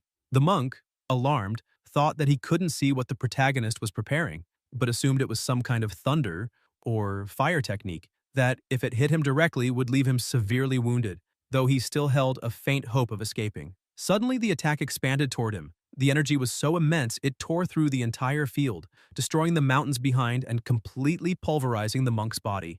The system appeared before Xian saying, "Evil monk eliminated. You have advanced to the fourth realm, early stage. New techniques acquired. Serpent iron body, immobilization technique, purple void thunder technique, and purple void judgment. New ability unlocked, master-disciple harmony. When activated, if your disciple is nearby, the status bonuses you receive from them are increased proportionally, with a minimum boost of 30%. The higher the disciple's level, the greater the enhancement. Likewise, the disciple's techniques are also strengthened. The effect lasted up to 30 seconds but consumed a large amount of spiritual energy. Liu Yunshu advanced to the calligrapher rank and unlocked the skill mimicry refinement ability, allowing her to enhance copied techniques and develop even stronger versions of them. Sometime later on the bridge, Qifeng trembled with worry, wondering why her master hadn't returned yet, until she suddenly noticed him approaching. She ran to him and asked where Yunshu was. The protagonist replied that he had sent her back to the calligraphy shop and asked why she looked so anxious. Had something happened? A bit frightened, Qifeng said that the family patriarch had returned. Xian immediately went to the mansion, and as soon as he opened the door, he felt a murderous aura lingering in the air. The patriarch stood with his back turned, motionless. Xian realized it was a test and started laughing under the crushing pressure. The patriarch turned around and upon seeing his son's confident expression, thought that the rumors were true. His son had truly awakened his spiritual root upon coming of age, and his potential was exceptional. He also laughed, waved his hand and dissipated the killing intent, lightening the atmosphere. Xian was confused, unsure why the hostility had suddenly vanished, until the patriarch opened his arms, called him son, and said it had been too long, that he had grown so much, and that he was proud to have him as his heir. He then asked for a hug. This man was Ye Kai, patriarch of the Yi family, fifth realm, early stage. The protagonist stared at him, confused, trying to understand what was wrong, as that sudden change in attitude was suspicious. The patriarch sat down and said he knew how hard his son had worked all these years in his absence, asking if there was anything he wanted: gold, treasures, a larger house, even suggesting finding a woman from a powerful family for him to marry. Xian remained skeptical, remembering that the patriarch's wife and legitimate son had recently died, and after neglecting his illegitimate son for nearly 20 years, now he suddenly acted generous. It was clear the old man was plotting something. Taking advantage of the opportunity, Xian said that if his father was so eager to help, he had an idea. Sometime later, he gathered his two disciples, who were amazed to see an enormous mansion. The protagonist smiled and said that from that day on, this would be their new home. Qifeng, still surprised, asked where he had gotten enough money to buy such a massive estate, recalling that he had already sold all the valuable materials they had brought from the demon cave. Xian laughed and said he had borrowed a bit from the family patriarch. Meanwhile, in the main mansion, Ye Kai was furious, shouting that he had promised to fulfill his son's reasonable requests, but that didn't mean he had to empty all the family's vaults. The next morning, in their new home, Xian was sleeping peacefully until he woke up startled by someone shouting his name. Qifeng opened the window and the protagonist grumbled that if she kept that up, she'd give him a heart attack someday. She insisted, saying there was someone standing at the front gate. Xian went to check and was surprised to see Yu Hui. She greeted him with a smile and said, "Hi, master," while the system displayed a new notification. Character detected, Yu Hui, skilled creator. Xian was surprised and thought that, unlike the others who started as apprentices, Yu Hui had entered directly as a qualified creator. He led her inside and said the room next to his was hers. Qifeng asked Yu Hui what kind of good things she had in that suitcase she was carrying. With her eyes glowing red, Yu Hui got ready to show her and said it was a divine beast passed down through her family, a phoenix. Qifeng watched closely, impressed, seeing a faint red glow from inside, and grew nervous. But then, only a small chick came out. Yu Hui burst into laughter and hugged her companion, saying that the phoenix hadn't grown its feathers yet and that it was far too easy to fool her. So how could she call herself the older sister? Maybe they should switch roles instead. Suddenly, she looked to the side and noticed Yunshu at the window. Seeing another woman in the house, she smiled and pointed at the protagonist, teasing that he truly was quite the impressive predator.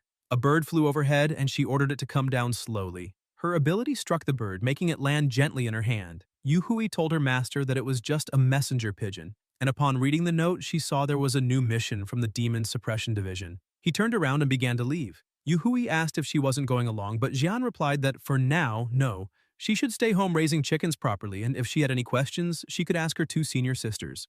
Qifeng walked up to her laughing, proudly declaring that she was the senior here now. When he arrived at a crater, the system announced, "Task 1. Clear the demonic caverns as ordered by the Demon Suppression Division. Task 2. Obtain the special feed required for Zhao Yuhui's breeding according to system instructions. Jian analyzed the area and said that this was indeed the right place and that, this time, it was going to be an underwater battle. Fortunately, that identity allowed him to use government resources, so he had borrowed a diving pearl. Without hesitation, he leapt into the crater and dove in. After descending a bit, he noticed an entrance guarded by two fish monsters. Suddenly, a hook baited with a piece of meat appeared beside one of them. One guard called to the other, laughing and saying that those stupid humans, even after all these years, still use such primitive methods against them. He added that they had already cultivated humanoid forms. So how could they possibly be dumb enough to bite that hook? The other guard, who had only half listened, lunged at the bait, saying that the meat smelled too good, and was immediately yanked upward. The first guard rushed up furiously, shouting that his partner was a complete idiot for falling for such a trick. When he reached the surface, the protagonist watched carefully and quickly threw the hook into his mouth. The guard scoffed, saying the protagonist was an even bigger fool for trying the same trick twice, and asked if he really thought he was as stupid as the other. Yet both of them ended up caught, and one started cursing the other, shouting that neither of them was in a better situation. The system notified, Skilled Fisherman Xu Xian, new fishing spell, unlocked, Lure. When you equip a fishing rod, the bait on the hook gains a special charm that attracts aquatic demons, increasing the chances of catching them. Jian continued advancing through the lake while elsewhere someone was watching him. An hour earlier, the Patriarch had met with the head of the division's guard. The chief commented that the protagonist always managed to defeat opponents slightly stronger than himself, and that this time was no different. Kai replied that it was fine, as he would handle it personally alongside his son. Back in the present, the Patriarch was laughing as he observed his son, thinking that no matter what happened, he needed to seize that brat's spiritual root for himself. A bit further ahead, Jian stopped and decided to test some of the techniques he had learned from that demonic monk. He activated a sensing spell and found no demons nearby, but suddenly, the rock beside him began to glow, and a massive explosion erupted. The area was completely obliterated, and the protagonist started sinking, one of his arms severed from his body. A monster appeared, mocking him, saying that trick wouldn't work either. It was far too easy to trap and kill him. Suddenly, a piece of meat appeared, and the monster realized it was a lure spell. Countless other monsters began swimming toward it. The leader screamed, asking what they were doing. It was just bait, they should return to their posts. But they kept gathering. From above, Jian used his paralyzing ability to freeze everything around him, and then unleashed the purple void thunder, striking them all at once. A massive explosion followed, obliterating every monster in the area and granting him a huge amount of experience points. The system announced, Advance from 4th Realm, Early Stage to 4th Realm, Minor Stage. Suddenly, an attack came flying at him. He noticed it and dodged quickly.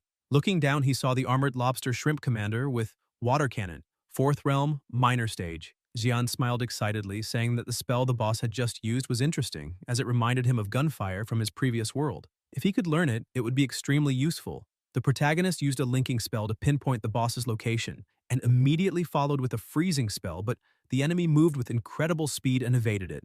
Jian noted that the distance between them was already beyond the range of his paralyzing spell. The boss then unleashed his multi-water explosion cannon, and the protagonist responded with the purple void thunder bullet. The two attacks collided, creating a chain of massive explosions. When the dust settled, another strike came flying towards Jian, but he dodged it effortlessly. He advanced toward one of the walls and looked up, spotting the boss in the distance. The gap between them was still too wide, and even the law of purple thunder couldn't reach that far, so he decided to close the distance and charge straight at the enemy, evading the incoming attacks.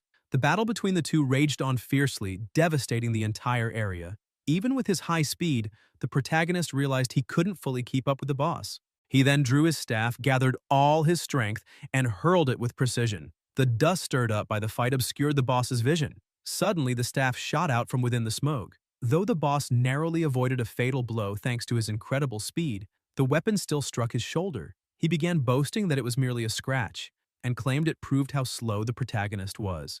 Jian made another subtle hand movement as the boss sneered, mocking that humans were truly foolish, and asking if he still hadn't realized none of his spells could hit him. But then, the staff behind him suddenly turned midair and came crashing down with full force, striking the monster squarely and sending him hurtling downward. The boss couldn't comprehend how that weapon could expand and retract freely, but before he could react, Jian seized the opening, dashed forward, and landed a devastating blow that caused a massive explosion, scattering blood through the water. The system notified that the enemy had been eliminated and all experience points had been gained. A moment later, Xian felt a searing pain and began sinking into the depths of the lake. Confused, he wondered how that could have happened. He had received the experience points and confirmed the monster's defeat. Moreover, the boss hadn't cast any spell before dying, so how had he been gravely injured? As he sank to the bottom, a figure approached and said he had finally succeeded, claiming he had been waiting for this moment. Xian turned his head and saw Patriarch Kai, who burst into laughter, saying he had waited there for a long time, and that the final strike would now be his. The system identified that man as being at the threshold of the fifth realm. Still collapsed, Xian asked how he hadn't sensed any spell and demanded to know how his father had managed to deal such a fatal blow. Kai explained with a grin that it was his exclusive, non-transferable secret technique, Fatal Twin Death, and noted that he hadn't even needed to intervene directly. While the two fought, he had secretly cast a curse on both the boss and his own son, linking their lives together. Thus, when one of them died, the other would suffer the same fatal wound. The Patriarch admitted he was surprised, since the protagonist hadn't died alongside the monster, which meant his body was unbelievably resilient. Xian began laughing and Kai shouted, demanding how someone on the verge of death could still dare to laugh. Preparing to strike again, he said that after ripping out his son's spiritual root, he wanted to see if he would still find it funny. The Patriarch lunged forward and unleashed a violent strike. Blood splattered, and he triumphantly declared that his son's spiritual root was finally his. But when he looked ahead, he realized his hand was touching only a stone statue. Shocked, he shouted that this was bad, and as he turned, he was immediately paralyzed by Xian. Kai, frozen in place, tried to speak, saying his son had used a shape-shifting spell combined with a paralysis technique, acknowledging that he had mastered magic exceptionally well. The protagonist replied with the dry irony that this trick worked on everyone. The Patriarch tried to stall, thinking that since his cultivation was higher, if he could just buy a few seconds, he might break the binding spell and recast the curse. He began rambling, saying that if his son could at least tell him what had happened, he would die in peace. But he soon sensed a massive surge of spiritual energy gathering behind him, and asked what Xian was planning to do. The protagonist replied coldly that he wouldn't give his father any time to keep stalling, and declared that they would end this with big news and a fitting farewell. The Patriarch, terrified, watched the overwhelming aura emanating from his son and trembled, asking who that ruthless monster before him was, because he was no longer his child. Xian advanced with fury in his eyes, saying he was merely an overburdened soul that had died suddenly and somehow ended up reincarnated there. The impact of his attack was even more catastrophic than expected, sending shockwaves throughout the depths of the lake. The system appeared with a notification. Ye Kai eliminated. You have advanced to the 5th realm early stage. Items obtained. Copper shrimp cannon. Ingeniously crafted, but seems to fire almost anything. Shrimp monster meat. Fish monster meat. Turtle monster meat. Ye Kai's spiritual root. Sometime later, back at the mansion, Xian laid all the collected items on the table. Qifang watched in awe and asked if all of that was for her. He replied that she should share the cooking ingredients with Yu Hui, and if it wasn't enough, she could take more from the system inventory since plenty was stored there. Qifang pouted and complained that her master was being unfair, asking why she had to share the good stuff with Yu Hui. Xian simply laughed and told her not to worry, promising that later he'd help her gather even more materials until she had more than enough. Yu Hui, meanwhile, remarked that before that she should focus on properly raising the chicks. Annoyed, Qifang retorted that they were just chicks, while the protagonist asked how they were doing. Yu Hui sighed deeply and Xian suggested they try feeding them some monster meat. The two girls exchanged glances, then offered a small piece of meat to one of the chicks, watching closely to see what would happen next. The system announced Zhao Yu Hui's specialty, rapid feeding. After consuming spiritually infused food, an animal's growth rate increases by 100%. The chick began devouring the meat, and suddenly, a beam of light burst from its body, transforming it rapidly as the system updated. Spiritual beast, 1st realm, phoenix stage. Yu Hui let out a teasing laugh and asked her friend what she thought, saying that the phoenix had finally arrived. Irritated, Qifang pointed at the creature and shouted that it was nothing more than a fancy-looking chicken. The tension between them rose as Yu Hui stepped closer, saying that if she called it a phoenix, then it was a phoenix, and asked if her big sister had a problem with that. Qifang snapped back, demanding who she was calling little sister, saying she was still growing and warning that if Yu Hui kept it up, she'd confiscate all the monster meat. Xian merely watched the bickering until another system message appeared. Experience points increased. Current stage, 5th realm, early stage. The protagonist reflected that the experience gained from his disciples had been decreasing, and simply making them complete daily tasks was no longer enough. Then the system announced, Disciple Profession Tasks Unlocked. Assign these tasks to the appropriate disciple.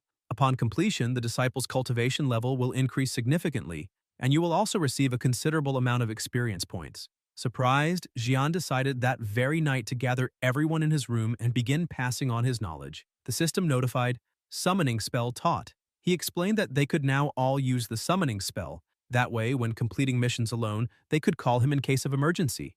Yunshu asked if he wouldn't be going with them, but Jian replied that he was far too busy these days to accompany them. While climbing a mountain, Jian thanked Chang'an for his help in the underwater monster cavern, saying that without his information, he might not have been prepared for his father's sneak attack. Chang'an replied that it was nothing and revealed that he had been watching one of Kai's subordinates, a man with a scar on his face, for some time, and that when the man borrowed the diving orb from the warehouse, it was clear he was planning something. Jian asked why Chang'an had decided to help him, since they had only met once, during the Demon Suppression Division's entrance exam, and barely spoken since. Laughing, Chang'an said that Jian already knew the answer. He wasn't talented, his aptitude was low, and even maintaining the lowest position in the division took great effort. Finding a reliable ally was the best way to survive there. From the moment he saw the proud eldest daughter of the Dao family kneel before Jian to become his disciple, he knew the man was the best ally he could have. Furthermore, after everything that happened, the scarred man had suddenly resigned and gone home, though Chang'an didn't know why.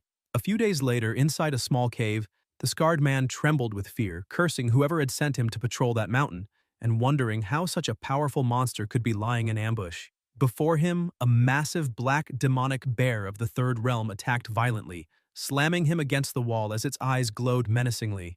Not far away, Yu opened her eyes and informed her master that everything had been resolved. Xian confirmed, saying everything was under control now. His father's most important informant had been eliminated. Then Yu asked why the High Council of the Demon Suppression Division had summoned him this time.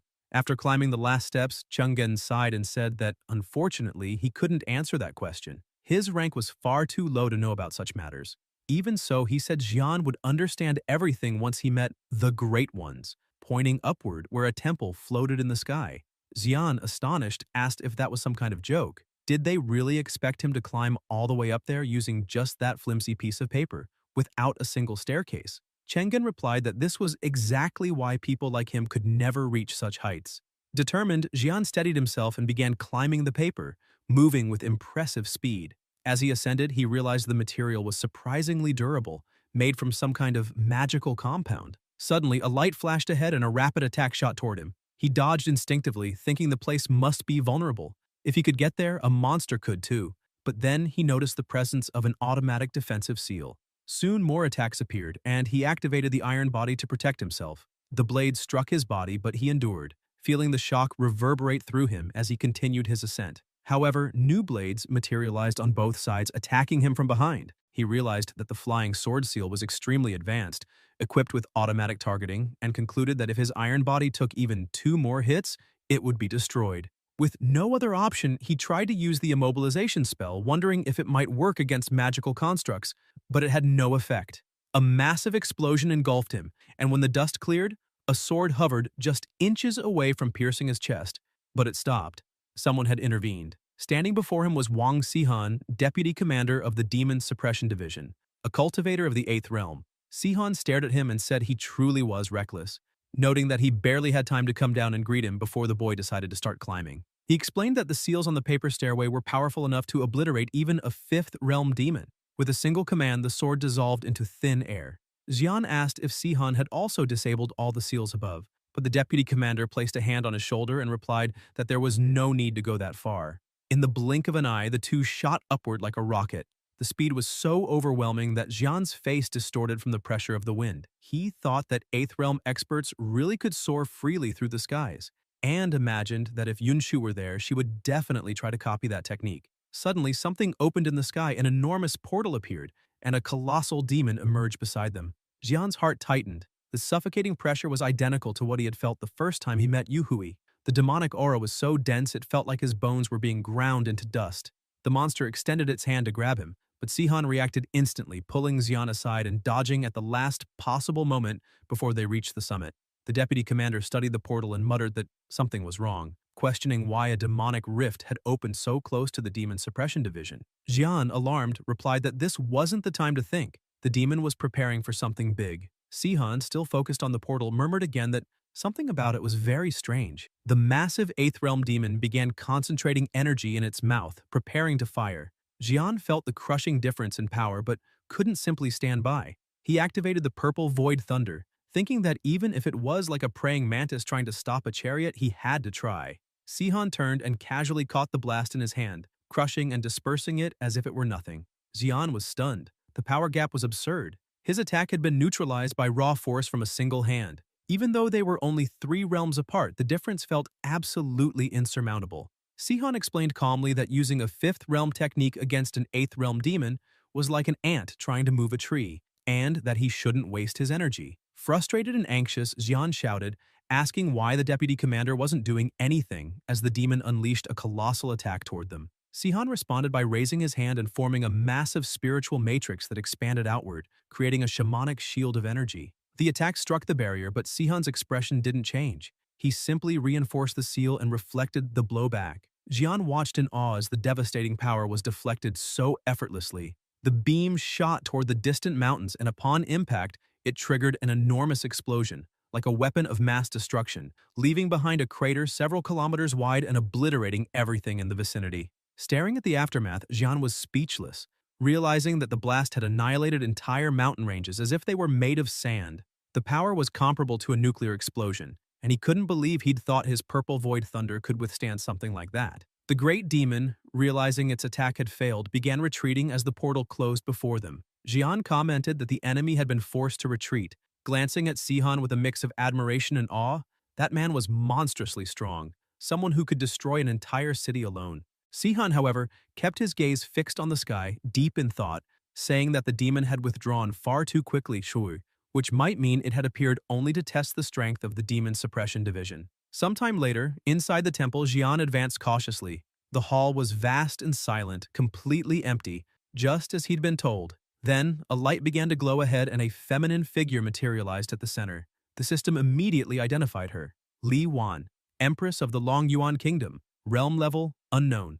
A chill ran down Jian's spine as he noticed her name in the system glowing in a unique color, one reserved only for true powers of the world. He recalled a recent conversation with Yunshu when he had asked her about the so-called dragon speech. His disciple had explained that if he ever wanted to understand how powerful the strongest person in a nation could be, he should witness the royal bloodline's exclusive spell, the dragon speech. According to her, that spell had changed the course of countless battles, and when those golden words were spoken, all living beings were compelled to kneel. Li Wan gazed at him calmly and asked why, having already met them, he was still not kneeling. In that instant, an overwhelming pressure descended upon Jian, forcing him to his knees before her, crushing his body until his forehead touched the floor. He realized this was beyond any confrontation he had ever experienced, even greater than when he faced his father, because this time there was no room for resistance. It was as if he were being oppressed by another dimension, by an existence that transcended the concept of cultivation realms. The woman standing before him was, without doubt, one of humanity's most powerful beings. The Empress studied the young man with interest and asked if it was true that he had awakened his spiritual roots only after reaching adulthood, finding the notion fascinating. She said that he had traversed in a single year a path that took most cultivators more than a decade to walk, and that even in the capital his name was already known. Struggling to breathe under the crushing pressure, Jian humbly replied that it was merely luck. Compared to his companions, he was nothing special. Li Wan smiled faintly, saying he was far too modest and invited him to stand. The Empress mentioned that she had heard rumors that the proud southern prodigy Zhao Yu Hui had accepted him as her master. She recounted that when she was young, she had accompanied the emperor on a journey to the south and stayed with the Zhao family. She clearly remembered how that girl's father had invited countless renowned experts to teach her, yet she rejected them all. Intrigued, she asked how Jian had managed to accomplish what none of those great masters could. The protagonist calmly replied that he had merely promised to help her raise a phoenix. Li Wan suddenly stood, slamming her hand on the table, her eyes gleaming with curiosity, saying that was truly fascinating. Her voice echoed through the grand hall as she solemnly declared that he was to hear the imperial decree. Jian knelt respectfully and she proclaimed, "From this moment forward, you are promoted to assistant commander of the Demon Suppression Division and appointed governor of Yezhou, effective immediately." Jian accepted the decree with gratitude, bowing before her. The Empress observed him and said she hoped to witness more of the extraordinary feats he was capable of, then ordered him to withdraw. When night fell, a voice echoed from the shadows of the throne. A spiritual presence manifested behind her, taking the form of a dragon woven from pure energy. The creature questioned why Her Majesty would favor that boy so much, claiming he was suspected of killing his own father, mother, and brother in cold blood. Li Wan remained composed and answered that there was no solid evidence. And even if it were true, he had merely struck back against the cruel fate that had oppressed him. With a melancholy look, she said that if she had realized her own elder brother's malicious intentions sooner, her spiritual roots would not have been stolen, nor would her power have faded away. Now, with the demons constantly provoking humanity, she feared she might be acting out of desperation. She knew that once the great demons discovered she no longer possessed the strength to contain the Demon King, it would only be a matter of time before the borders fell. Later, Xian was transferred to a new city. Upon arrival, he observed the city walls and remarked, surprised, that he thought he had been assigned a comfortable post, but instead had been sent to a miserable frontier city. "The lowest GDP I've ever seen," he muttered. Chengen looked at him, puzzled, and asked what this GDP thing meant, realizing the protagonist had invented yet another strange term no one could understand, grumbling that following this man was an unpredictable adventure every single day. Xian just laughed and told him to keep addressing him by name, saying it felt strange for them to suddenly change the way they spoke to each other. Chang'an agreed and took the chance to ask why he hadn't brought his disciples along, since it would have been a good opportunity for them to see the world. Xian replied that they were all focused on their individual cultivation for now. Meanwhile, in front of a sealed demonic cave, Qifang, now the chief of Xiu residence and known as the Bone Slayer, prepared to act. She commented that this was one of the demonic caverns sealed by the Demon Suppression Division and could only be opened with an official decree from her master. Without hesitation, she burned the seal and opened the entrance.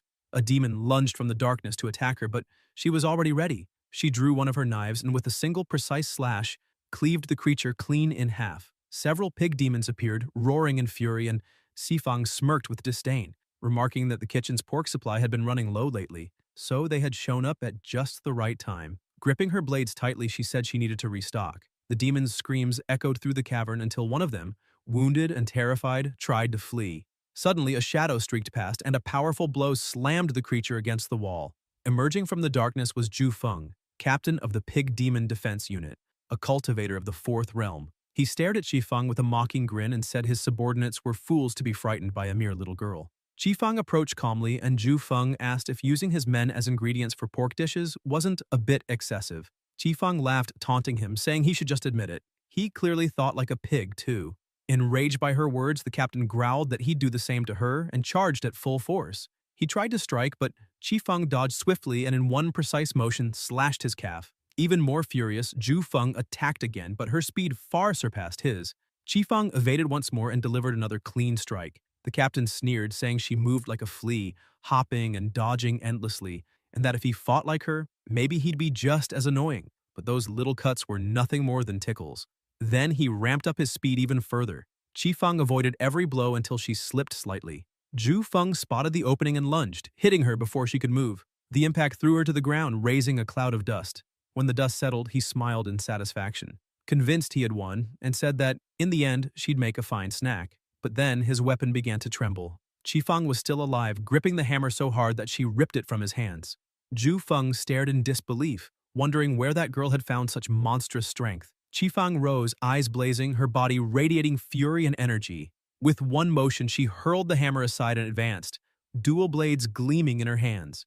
The captain noticed she had switched to smaller knives and mocked her, saying her strength was impressive, but using such tiny blades against him was pure suicide. He attacked again, but she dodged and countered with such speed that he barely realized what had happened. He laughed scornfully, asking if she was still trying to tickle him, and raised his other hammer, but before he could swing, his arm was completely torn apart. Shocked by the pain, Zhu Feng trembled and screamed, unable to understand how she could suddenly cut through his flesh and skin so easily. Looking closer, he saw that Qifeng now wielded two blades glowing with power. She began to speak, saying she was never good at studying. She'd spent her whole life working at her father's butcher shop, cutting meat from dawn till dusk. Zhu Feng, confused, yelled, demanding to know what she was talking about.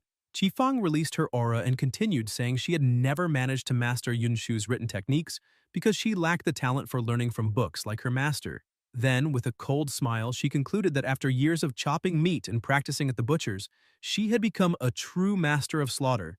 a butcher of demons and pigs alike. Furious, Zhu Feng roared for her to stop spouting nonsense and tore off his clothes as his body transformed into a massive wild boar. Using the wild boar charge technique, he rushed at her with terrifying speed. Qifeng dodged, but her counterattack left only a shallow scratch. She realized his flesh and skin were hardening rapidly. Cracking sounds echoed through the cavern. The ceiling was starting to collapse. If the fight continued, everything would come down. Zhu Feng readied himself for another charge, but this time Qifeng didn't retreat. She moved forward head-on, activating her X-ray vision and analyzing every muscle and bone connection in his body with precision. Her body and blades became enveloped in a cutting aura, and with a fierce cry, she unleashed her ultimate technique, demon-slaying blade technique, the butcher's precision. With one devastating strike, Qifeng shredded countless attacks at once, completely deboning Zhu Feng in mere seconds. A notification appeared before her. Pig Demon defeated. Realm advanced to Imperial Chef. Smiling, she collected all the materials left behind and commented with satisfaction that the battle had truly been worth it. After all, she had obtained rare pig essence, wild boar's reinforced tusks, and a mysterious letter. At that moment, Jian also received a system notification. Host's experience points increased, advanced to minor completion of the 5th realm. Later, in the meeting hall, the protagonist met with Sun Qian, the mayor of Yizhou.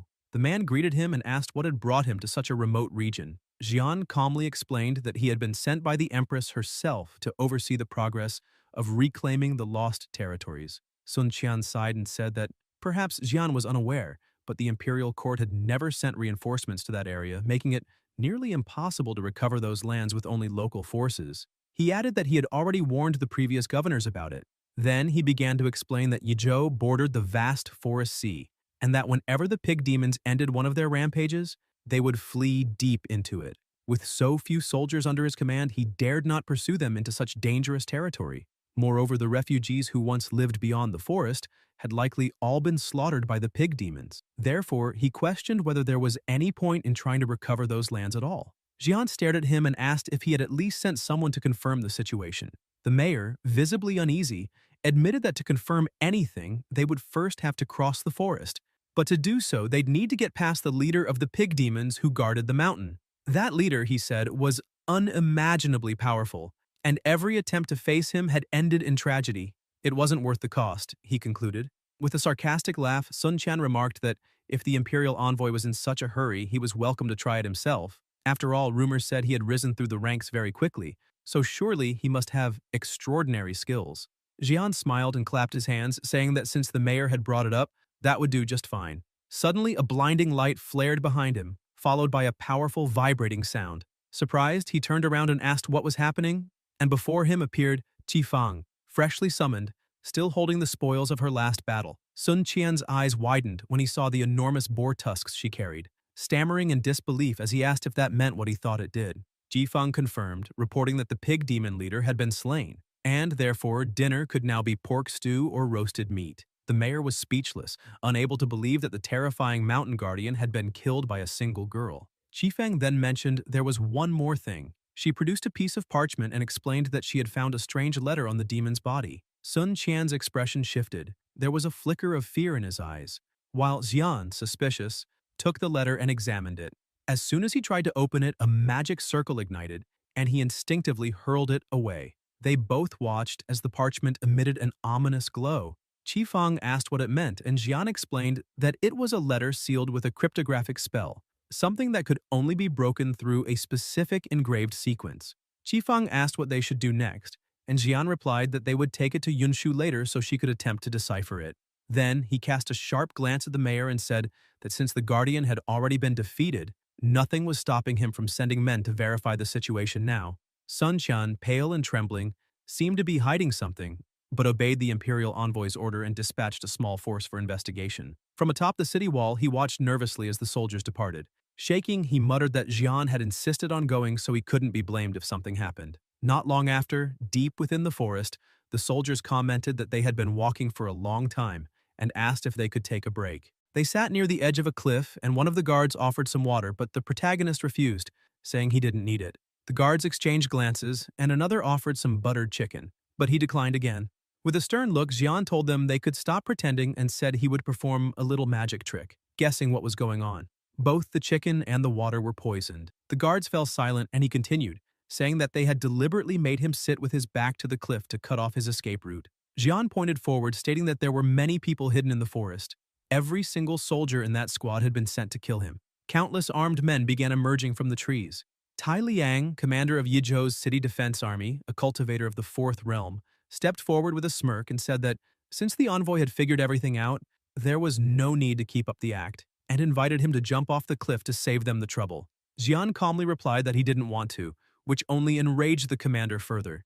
Tai Liang attacked, shouting that Jian was seeking his own death. Their blows collided, the shockwaves frightening the surrounding soldiers. Furious, Jian shouted that Tai Liang, supposedly the elite of the city's defense army, instead of fighting demons, was wasting his efforts fighting his own people, and asked if this was how all the previous inspectors had died. The commander barked an order for the entire army to attack at once. The protagonist began defending and dodging the incoming strikes until he was driven to the edge of the cliff. Tai Liang shouted that he had nowhere left to run, and one of the soldiers lunged forward. Jian decided to retaliate, just a little. Gathering all his strength into his palm, he released a sweeping wave of energy that cut through everything in front of him. Trees, blades, and bodies were sliced apart in an instant, each struck by a fatal blow. Before falling, Tai Liang stared ahead and muttered that the person before him wasn't Jian. How could that be? From the very start, Qifeng had switched places with her master and wiped out the entire squad effortlessly, gaining a massive surge of experience. She looked toward the cliff and remarked that her mission had been a complete success, though she wondered how her master's progress was going. A short distance deeper in the forest, the protagonist reached a camp where a woman was forging weapons, an apprentice of Ti Sanyang. Hearing a commotion, she turned and saw a guard approaching an old woman lying on the ground. The guard cursed, calling her a useless witch, and demanded to know who had allowed her to eat the bread. Trembling and emaciated, the old woman begged for mercy, explaining that since her son had died from overwork, all his tasks had fallen onto her shoulders. Forced to haul hundreds of iron carts every day with that frail body, she could barely go on. The guard knelt beside her and spat that everyone in that refugee camp should be grateful to Lord Dog for letting them live. He had surrendered to the Pig Demon clan, giving them the privilege of forging weapons and hauling supplies for their new masters. If she couldn't finish her labor, she was worthless, and worthless people were sent to the pig demons as snacks to be served with wine. One of the pig demons began drooling, and the guard stretched out his hand, shouting that he would feed her to the pig right now. Terrified, the old woman pleaded for her life, but the blacksmith stepped forward, asking the guard to show mercy. She offered to take over the woman's workload in exchange for just 2 extra buns a day. She led the old woman aside and helped her sit down. The elder thanked her through tears, saying she owed her life to her kindness, but warned that the girl already worked endlessly at the forge and hauled hundreds of iron carts a day. She feared this was too much for her. Sanyang smiled, flexed her strong arms, and told her not to worry, saying she always kept a little extra strength in reserve. The old woman sighed and said that every day she wondered when they would finally leave that living hell, where people died constantly and life was worse than that of insects. As a small bee hovered nearby, the old woman continued, saying it had been so long since they'd been abandoned there, and that no soldiers had ever come to rescue them. Had the imperial court truly forsaken them? The blacksmith urged her not to lose faith, saying that as long as they still believed, there was hope that someone would come to save them. The bee thought to itself that this woman was a blacksmith, and becoming her apprentice might be useful for learning how to forge weapons. The protagonist, in the form of that bee, continued flying around, studying the area. He realized that the troops originally sent to reclaim the lost territories had instead been handed over to the Pig Demon clan, and the refugees had been enslaved to forge weapons and prepare supplies for their captors. From above, he spotted a group atop the cliff. A massive boar sat watching over everything. It was the Grand Chief of the Pig Demon clan, Zhu Kei, a cultivator of the Sixth Realm. The chief asked Lord Dog how the preparations for battle were coming along. Lord Dog, commander of the refugee basin's garrison, replied that they were nearly ready and would march toward Yizhou within 3 days. Zhu Kei reminded him of their agreement. Once the city fell, all its inhabitants would be offered to his brothers as a banquet. Lord Dog grinned, saying those lowly ants belonged to Zhu Kei. He could roast, fry, steam, or stew them, however he liked. Even Lord Pig commented that humans were crueler to their own kind than demons could ever be, and if not for their skin, they might as well be the same species. Hearing all of it, Jian understood he needed to warn Qifeng immediately. He sent a letter explaining that the mayor of Yizhou was conspiring with the rebels of the refugee basin to organize an uprising, instructing her to keep Sun Qian under surveillance and arrest him at once if the situation worsened. Reading the letter, Qifeng sighed in exasperation that her master still insisted on writing horizontally, even after she had told him countless times that writing in that dynasty was done vertically. That night, while Sanyang pushed a wheelbarrow through the tunnels, she heard someone shouting for the workers to move faster. Curious, she peeked from behind a rock and saw a group of people being herded into a cave. Among them, the same old woman she had saved earlier. The people wondered where they were being taken. Some believed they were finally being set free, while others grew suspicious as they realized they were bound and being shoved forward by force. The old woman looked at one of the pigs and asked if they were really going to let them go. But at the end of the cave there was nothing but a cliff filled with corpses and bones piled at the bottom. The first woman in line panicked and screamed for help, but the pig demon killed her instantly and tossed her body into the abyss. She landed on a small ledge and the pig demons immediately dragged what was left, tearing her clothes apart. One of them gave orders saying to drag the bodies away, make clean cuts, and hang the carcasses, sending the freshest meat to the chief. The leading pig added that a special batch needed to be set aside for the high-ranking human officials in the capital. One of the other pigs, horrified, asked if they truly ate their own kind. The chief replied that race didn't matter. There would always be those who chose to be worse than pigs and dogs. Besides, he added, keeping that kind of control would allow them to blackmail the humans when they attacked the capital in the future. Suddenly, another body fell from above, and one of the pigs commented that another shipment had arrived, a sign that many people had died that day. At the top, only the old woman remained standing. One of the pigs said there was just one left and they should finish the job quickly so they could go home. The pig charged to kill her, but the blacksmith leaped forward, saving the old woman once again. One of the pigs growled angrily, asking what she was doing there, and the girl tried to help the old woman up, telling her to run. The elder, however, looked back and cried out that it wouldn't work. Dragging her along would only slow the girl down and neither of them would escape.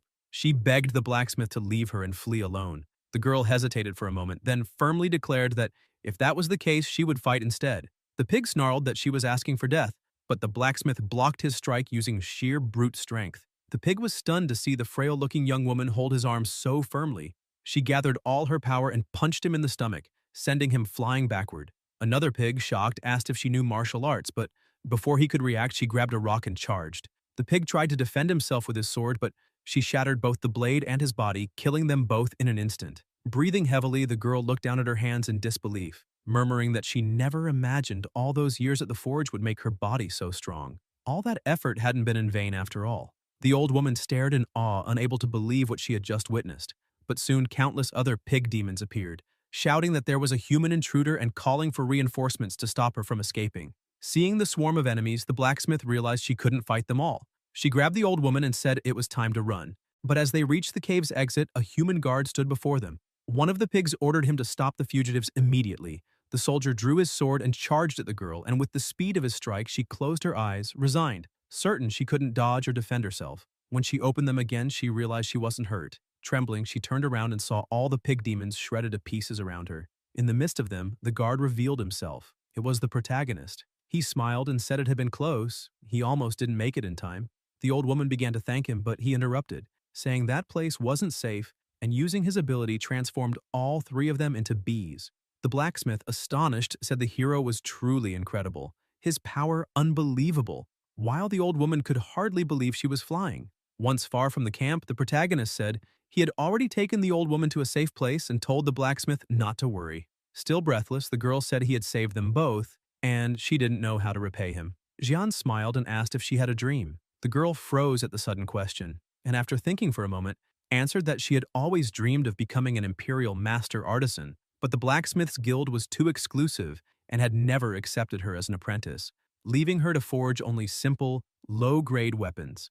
Jian smiled again and told her to become his disciple. He could help her fulfill that dream or even surpass it.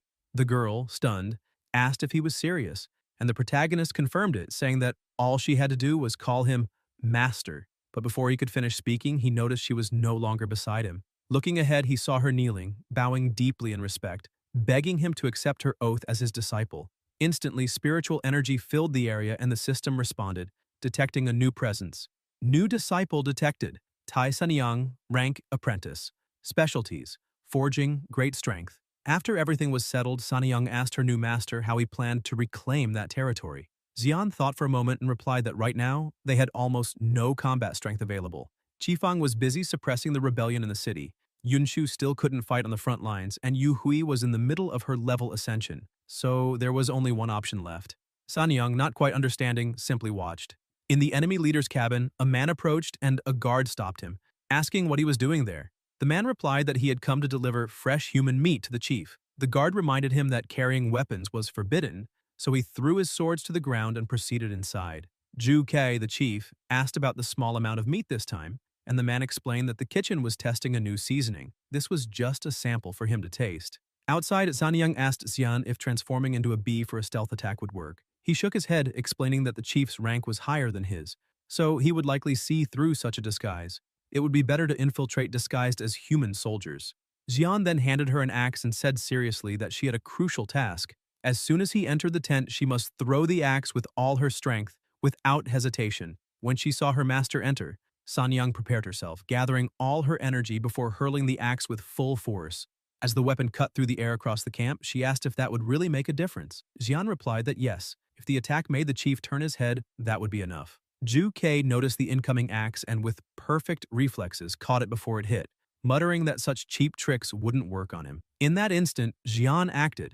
Moving so fast he became almost invisible, he appeared behind the chief and grabbed him by the neck, trying to strangle him. Ju Kei, enraged, demanded to know how a mere human dared to ambush the great clan leader. Xian told him to shut up and just die. Ju Kei gripped his weapon, laughing, asking if Xian truly thought he could kill him by strangulation, then raised his hammer, declaring he would crush him. Before the blow landed, Xian kicked the chair out from under them and hurled himself off the cliff, dragging the enemy with him. In midair, Ju Kei shouted that Xian was a fool if he thought they would die together. Even if they fell, he would rise and tear Xian's body apart until nothing remained but minced flesh. The protagonist's eyes turned cold as he replied, "Who the hell said I'd die with garbage like you?"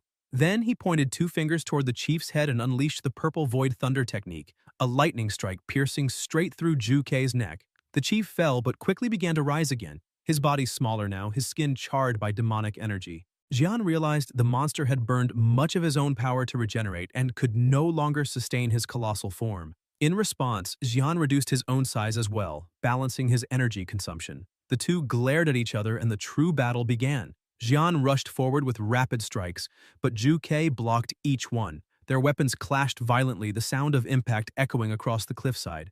With each collision, Xian noticed the enemy's hammers growing heavier. They were enchanted weapons. He shifted tactics and lunged again. Ju Kei raised a hammer to block, but this time Xian changed his angle at the last second, ducked low, and struck the demon's abdomen, hurling him back with the brutal force and blasting open a massive crater in the mountain. Ju Kei fell heavily, his body trembling, screaming that this human was terrifying, and admitted that if he hadn't drained so much energy during the first exchange, he would never have been pressured by someone of such a lower rank. Suddenly, Xian's staff shot forward with full force toward the chief, but Ju Kei narrowly dodged, growling in frustration that his opponent wouldn't give him a single moment to breathe. He grabbed both hammers again and tried to crush the staff, but it suddenly shrank and slipped out of range. Stunned, the chief looked to the side and saw Xian already at a safe distance.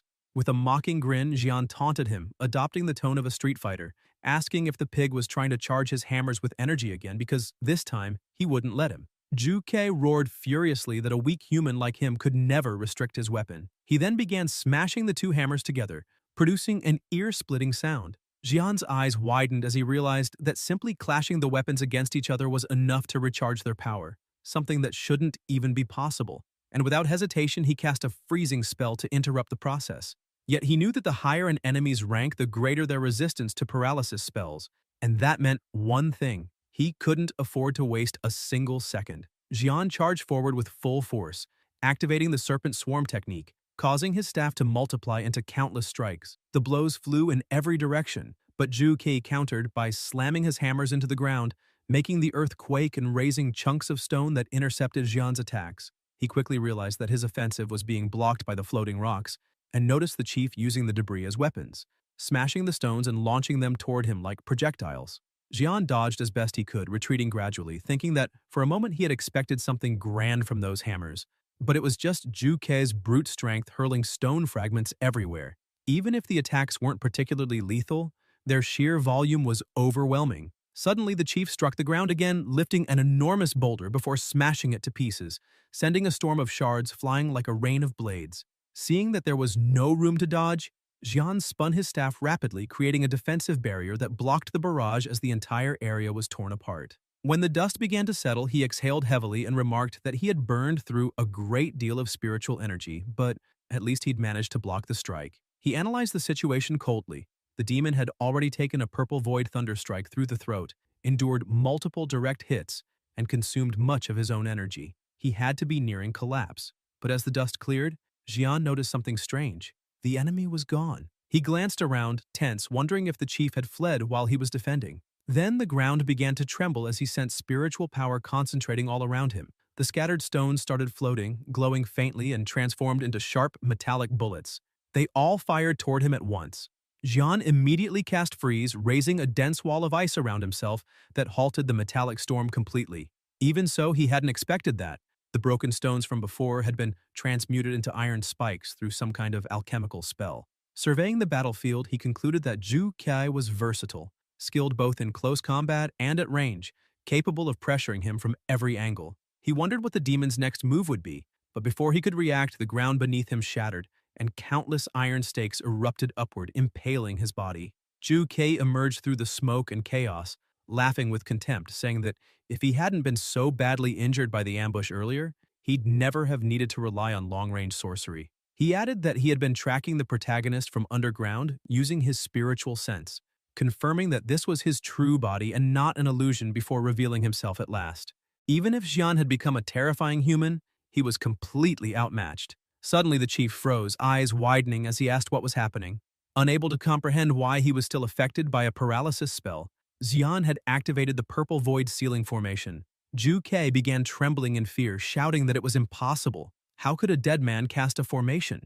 Glancing sideways, he realized the body he had pierced was actually Jian's staff disguised with an illusion talisman. Jian explained that it was a combination of disguise and transformation magic, just enough to lure an idiot like him out into the open, and began walking closer, saying that thanks to that he had managed to complete the entire formation. Inside it, even if Zhu Kai broke free of the paralysis through his higher cultivation, the seal would instantly rebind him. That left only one question: how many purple thunderstrikes could the chief withstand? The attacks began, their intensity cataclysmic, as if a nuclear bombardment was happening in a single point. Sometime later, everything fell silent and the system notification appeared.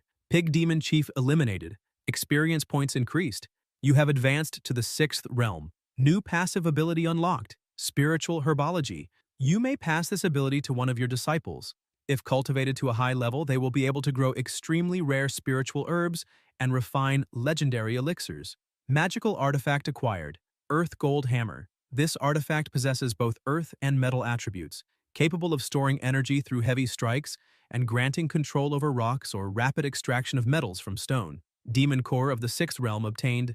Pig Demon Core, Earth Attribute, can be refined into a high-grade spiritual pill, an essential resource for cultivators seeking breakthroughs. 5 high-quality spiritual stones obtained.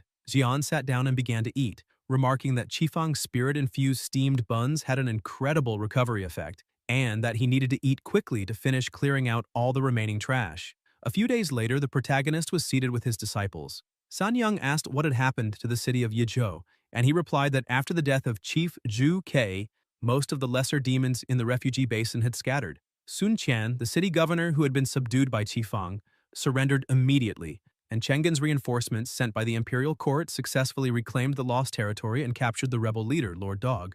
Both were now being escorted to the capital. Jian picked up the hammers and said they would be useful for a blacksmith as talented as her, handing them over as a gift. Sanyang was surprised and thanked him, while Qifang, jealous, pouted and complained that her master was playing favorites, giving all the gifts to the new sister just because she was prettier, while she, the eldest disciple, never got anything. Sanyang tried to calm her older sister down, saying that only she could use hammers for forging, and that with them she could create new weapons, including a wonderful kitchen knife just for her. Xian then asked Qifang, who said she wouldn't get anything, and showed her the pig demon's essence, the demon core, and the spiritual stones he had acquired. Qifang accepted the pig demon's essence, but said the core itself wasn't something that could be cooked, since it was only useful for alchemists. The protagonist replied that, in that case, he would find a disciple who understood alchemy. Qifang apologized, saying she hadn't meant to offend him, but added that he really was ignorant in some areas. After all, as a transmigrator, he spent all his time cultivating and pointed out that alchemists were extremely rare in the Longyuan kingdom. She explained that even though Longyuan was the nation closest to the demon realm and suffered the most frequent invasions, It faced a severe shortage of alchemical resources, which had led to a massive brain drain. The talented alchemists had all fled to neighboring countries.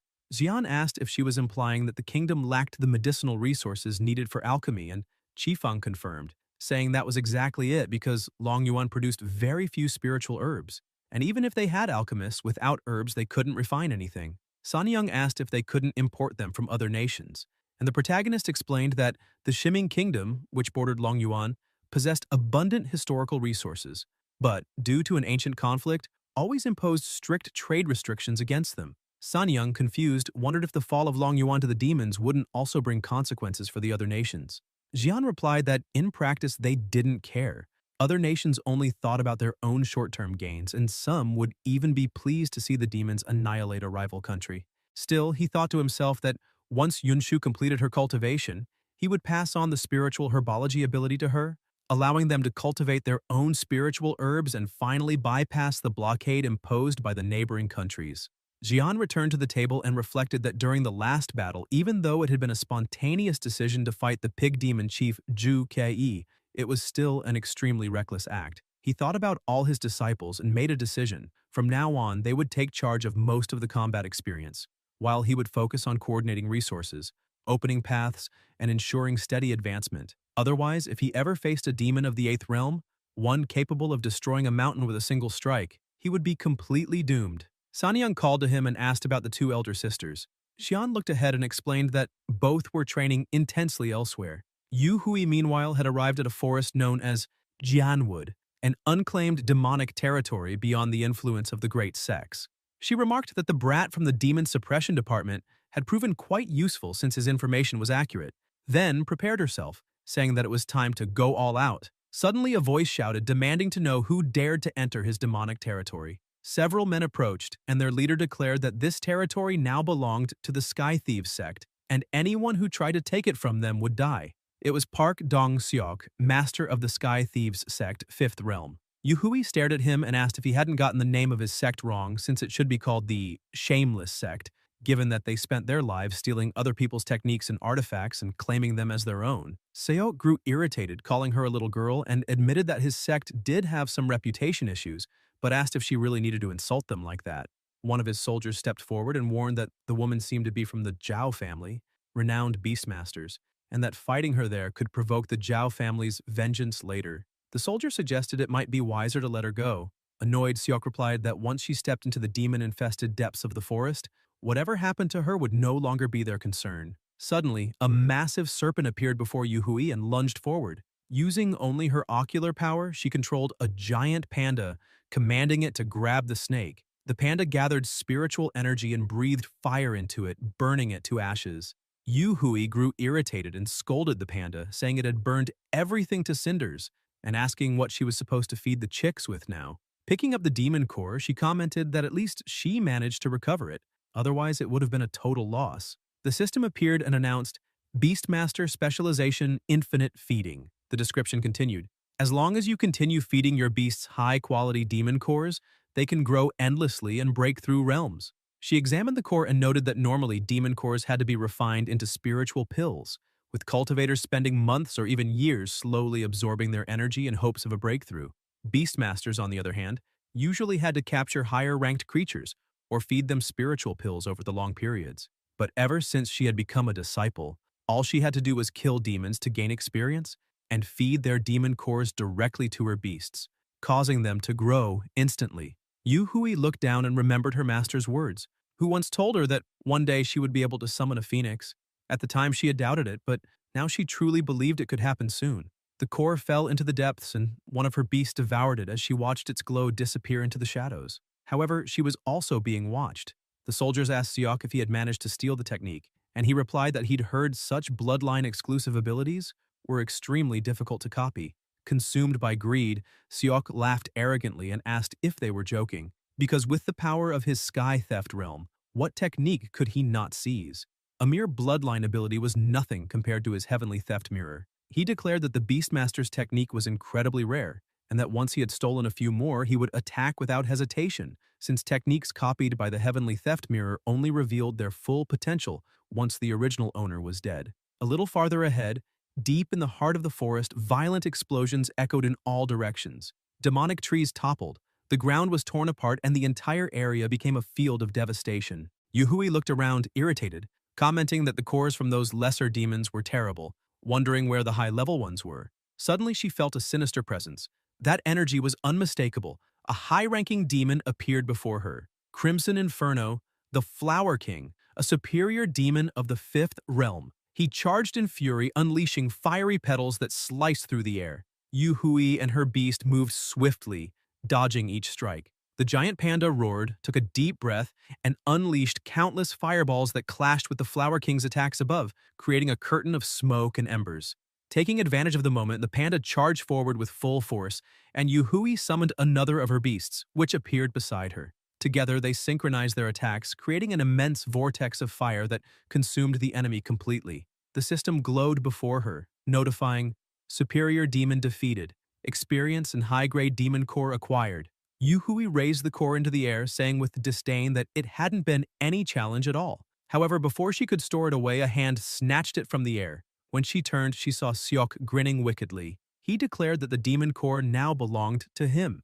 Yuhui clenched her fists in anger, saying she wasn't surprised by his behavior, but that he had 3 seconds to return what he stole. The sect leader ignored the warning and ordered his men to attack immediately. One of his disciples, hidden among the trees, prepared to strike, but before he could act, he was suddenly cut down. Seok looked around, confused, not understanding what had happened. Growing impatient, he shouted, asking if his men were asleep. Suddenly, several attacks flew toward him, and he instinctively raised his defenses. When he lowered his shield, he saw the lifeless body of one of his subordinates before him. As he looked up, he saw the panda descending from above, ready to crush him. Seok quickly retreated and threw his shield into the air. The artifact transformed into the legendary Heavenly Theft Mirror, emanating a dense, distorted energy that enveloped the battlefield. He pointed the mirror at the panda, attempting to subdue it and seize control of the beast by force. Guys, if you enjoyed the video, leave a like, comment, and subscribe to the channel so you don't miss new content. Thank you.